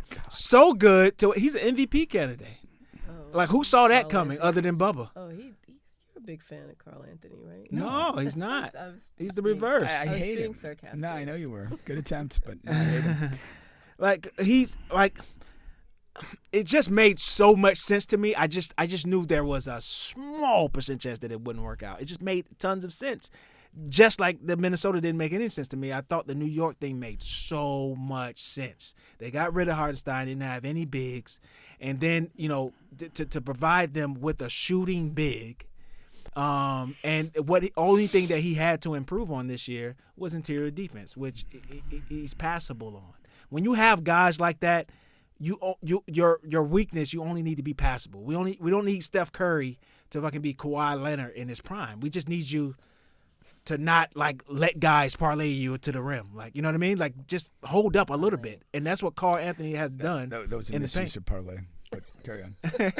Parlay, let it go. No, there's multiple meanings. That's the English language is it's confusing. It's fluid. It's fluid. You know what I mean? And Carl Anthony Towns has been awesome with the Knicks. We'll see now. You have to wait till the postseason and see all that stuff. Oh, I'm waiting. I'm waiting for him to choke. Hey, but you got to take care of the day before you get to tomorrow. And that's what he's doing. Okay. You win the money in the summer, not now. Hey, take it from a 76ers fan who they told us all along the regular season doesn't matter, and we're gonna save these guys for the postseason, and then we're in the 12th seed. I mean, hey, you got to take care of the day to get to tomorrow. You guys are saving yourselves for Cancun. We're gonna save these guys, Paul George and Embiid. Not gonna play back to backs. We're gonna hold Tyrese. He's not gonna play a ton of minutes, and everything's gonna be okay. Yeah, fuck you. All right. Is McCain out for the year?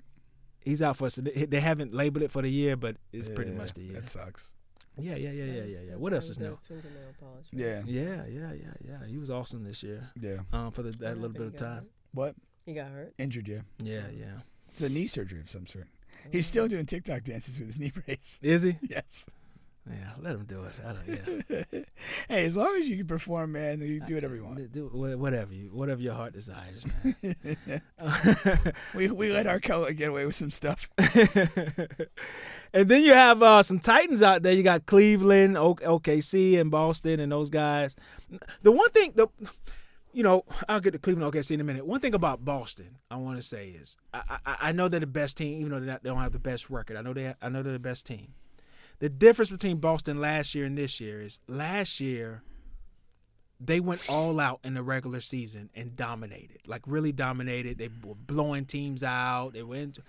This year, is more of they'll sit Jalen out here and there. They'll sit Jason out here and there.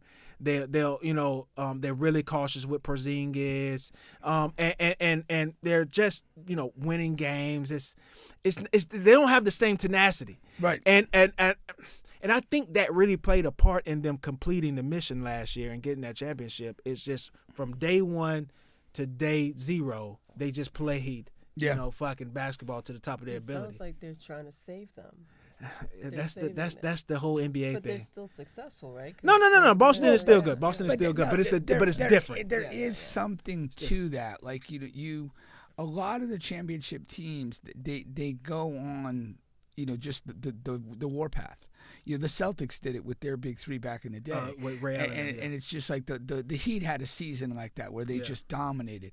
The Warriors, obviously, the 73-9 didn't end up the right way, but that's what I prefer. A team that's just locked in. It's like building muscle memory of just winning and dominating. And to me, that's very special. I'm not of this mindset of we got to save this, save that. Yeah. I get, because of his history, to be a little bit cautious with Porzingis. But them other dudes got to play. Yeah. Like, what are we doing? You want to set a mindset that you just dominate. I was actually distressed with the Chiefs the other day. I mean, they got rolled. Yeah. And I get, a lot of guys were sitting out or whatever. But, you're still in the Chiefs uniforms. There's a thing. When you're rolling people, it builds a mentality not just in you, in them.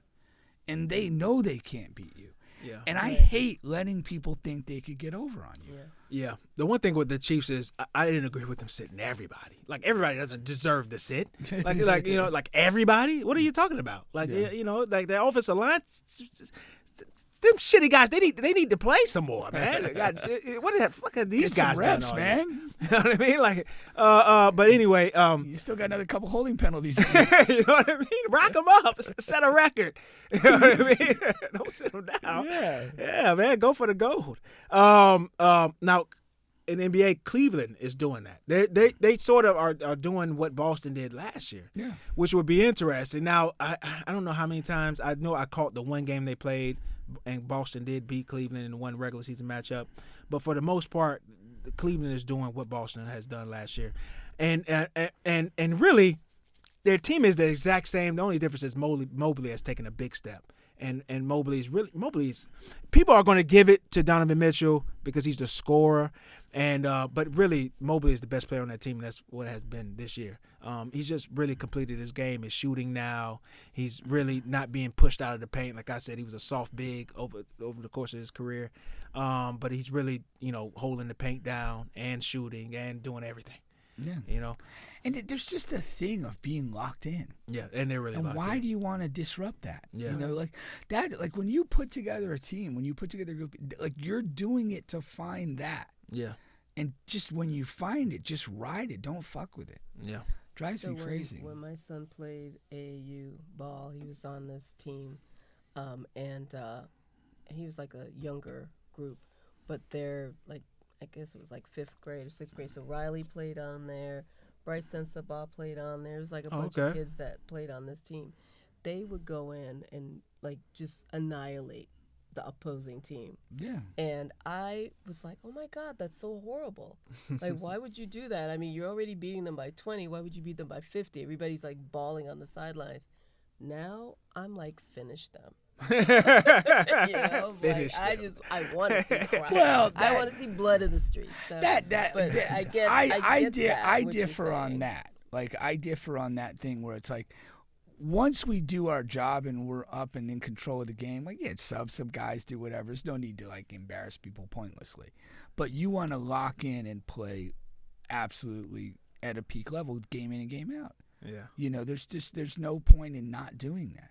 I mean, it's really the point of team sports is to get to that level where you're just like a machine. So you think they should just stop scoring at a certain point, or they you want them to play? There's things you do in a basketball game. Like if I have 10 guys and whatever, and I'm up 35 points early in the third quarter, like I'm gonna let some of the other dudes play that don't play a lot. Okay. I'm going to want them to play hard and do whatever. And if we continue to grow the lead under that circumstance, fine. But I'm not going to be like pressing and trapping and doing a whole lot of aggressive stuff. We'll just play basketball. You guys go in, play right, whatever. But I'm not going to be the guy, and there are guys out there that do this. They keep like their main freaking guys in, and they keep the press on against a team that they have completely dismantled. Like, what is that about? That's just you having in that particular case, they were playing really good teams that were older kids. That's fine, So, but when you have my thing is when you have the game in command. Yeah, I get it. I'm gonna sub some guys, play some guys. Yeah, that's what it is. I mean, if I only have 6 I guys, still want to see blood in the streets and people going. I want to see blood other places. Yeah. I don't know what that meant. White House. But yes, that's I mean that's pretty much it. I know that OKC has been pretty strong as well. They have some injuries too. Cleveland actually beat them tonight. That's what's been to me that's what's been really the scary thing for them is that they've dealt with some injuries and they've still continued to roll at a high level. Yeah, and play at a great level. So it'll be interesting to see. I loved how I did defensive video for Lou Dort on OKC. Yeah. And then like a couple of days later they played Boston. Yeah. And they put on the second, Jaylen Brown was killing them, killing Jalen Williams in the first half. In the second half, Jaylen Brown didn't score at all, 0 points. Yeah. And they asked the coach at the end of the game, it's like, what happened, with the matchup with Jaylen Brown? He was very, productive in the first half and second half, not much. What did you guys do? What schematics, what schemes did you put together? It's like, we put Lou Dort on him. Yeah. He's a fucking monster, man. Yeah, I just sure. love Lou. For me, in the past 2 years, he's been the best perimeter defender in the league. He's a monster, man. He's just a new guy. For a stretch, NBA stuff. Yeah, NBA. For a stretch, Kawhi was that guy for me. And now Lou is kind of taking that reign. It's been a long time since Kawhi's been that guy. Well, that's what I mean. Yeah. I'm just talking about that special perimeter defender. Yeah, for me, it's only been a couple in the league history for me that I identify as like Scottie Pippen, Kawhi Leonard, Lou Dort. I mean, Meta was up there too. Meta had a run in a different capacity, not like these guys. He would lock dudes up. Not like these guys. Now and then. Yeah, not like these guys. because Meta was he had more toughness in his defense. It wasn't like he was shutting guys down, like guys were like. I'll never forget like when Kawhi was checking into the game and LeBron James was like, oh shit, like I'm talking about guys that are afraid, or like that, like damn, I got to go up against this guy. Like, I get it. That wasn't Meta. I think for a lot of guys, Meta was that guy. But for every guy. That's the guy I'm talking about. Again. Ain't but a couple in this history for me. And there's been tons of great perimeter defenders. Like Drake Drew is one of those guys you can put with Meta. And you got a lot of perimeter defenders every year in the history of the league. But I'm talking about, like, the special guy. That lockdown, 1 through 5 pretty much. You know what I mean? Like, you know, that's, I don't know. It's just, it's different. Rodman would be. But shout out to Meta. And Rodman had a run. Shout out to Rodman. Rodman is a good name to draw in that, for sure. For sure, and he can.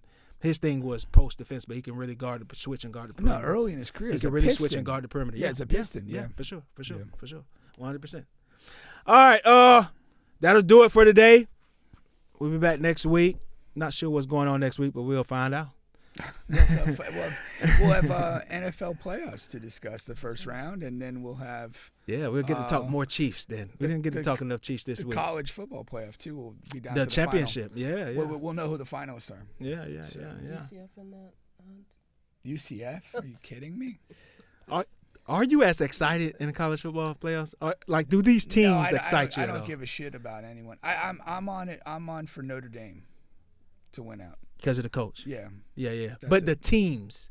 No, I don't give a damn. They don't really do much. No, I don't give a damn. Is it the Florida State piece? I'm talking about aside from your favorite team. No, it's not. There's nothing about these teams. I wanted Georgia to win. They were disappointing. Yeah. But yeah, for the most part, none of these teams captivate. That's me. my takeaway. Like, it's just not as compelling. Yeah, I'm going to watch because it's football. A lot of people feel that way, though. I think that's the prevailing sentiment. There's nothing great about watching these teams. A lot of people don't like Ohio State.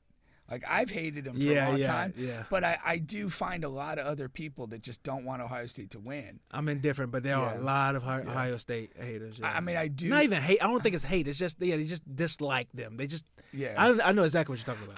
I do. I mean, I do. Why do like they dislike them? History.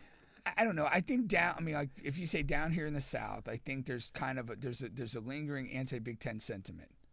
Whether we like Florida or whatever or other teams. SEC. We're an SEC country, so there's always a little bias to like, hey, you guys are whatever. I don't like. They had Urban Meyer, who's a douchebag as coach, and then they follow him with Ryan Day, who's also a douchebag. Yeah. And so, like, you can't just, like, overwhelm us with douchebags. And Miami fans feel like they got screwed back in the day. Feel like? They did. They got screwed. They got absolutely fucking hosed. 100%. I would say in college football history, the playoff snub was the greatest piece of bullshit ever perpetuated. The Florida State, yeah. But the biggest on-field piece of bullshit was that 2002 title game. Yeah. That was absolutely ridiculous. People should be killed over that. And I'm a Maurice Claret fan, like college football fan. I hate it. But I had to like recognize, like, come on, man, Miami got those. Like, there's it's just no way around it. I mean, I don't know. I don't even want to talk to an Ohio State fan who has anything different to say because it's nothing to say about it. It's almost like talking to a Republican. There you go. Catch you guys next week. All right. From the Sunshine State, the great state of Florida, and what does your Uncle Charlotte always say? The craziest people in America come from the Bronx and all of Florida. Bitch, I'm Big Bubba cross my black car. It's booby traps and pit bulls cross my backyard. I'm still strapped, boy, these handguns on Vanguard. I like going against the grain cause my head hard. Bae, I used to thug hard to see this crack hard. I don't thug nothing but the motherfucking task force. Me and 2 Root running shit, we like the fat boys. Paid cash for it, so I drive this bitch and fast forward. I put it all in your face like you asked for. Most of you niggas love frontin' like the dashboard. I get a nigga chalked out like the blackboard. I got the ghetto off glass like the backboard. Most of my niggas ride till it ain't no gas for. Nigga, we been outside like ain't no map for. Been outside like ain't no map for. I swear to God, these motherfucking gyps in Florida is different. Man, I was at this bitch house the other night. Gave her little goddamn son 1 melatonin, thinking this little motherfucker gonna go to sleep. Hell nah, the little motherfucker ain't go to sleep. I ended up giving this little bitch the whole goddamn bottle. He ate them all and was up all motherfucking night. I ain't getting in all white ones. Picture could get me a Cy Young. We feel like nuns, no fucks given like Spice One. We feel like bums, shit don't change, then I might run. Feel like bun, shit sit when the price jump. I got white bumps, these bags kill it, price plump. You only die once. I know you a snake with a sliced tongue. I can't trust you, I'ma dust you. Ain't no checking temperature, it's fuck you, then it's fuck you. These laws I'm stuck to. You know how many 12-12s I run through? My coat get cut, but my girlfriends get cut loose. My cocaine get hit like kung fu. I love the streets, but they never told me I love you. Yeah, I already know. I'm straight from Florida, G. You know, bottom of the motherfucking map. Home of motherfucking Uncle Luke. Home of Trick Daddy. Home of Kodak Black. Nothing but gold teeth, wigs, and motherfucking sticks. You already know. Bottom of the map. FLA. Shaped like a motherfucking pistol or a dick. Have you want it?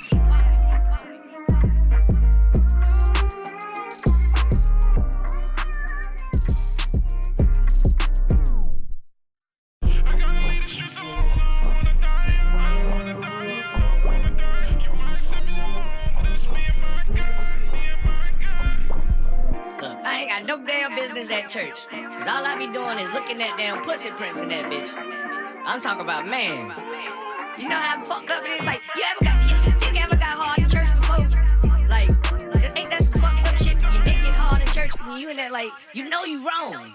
You know you wrong, but fuck it.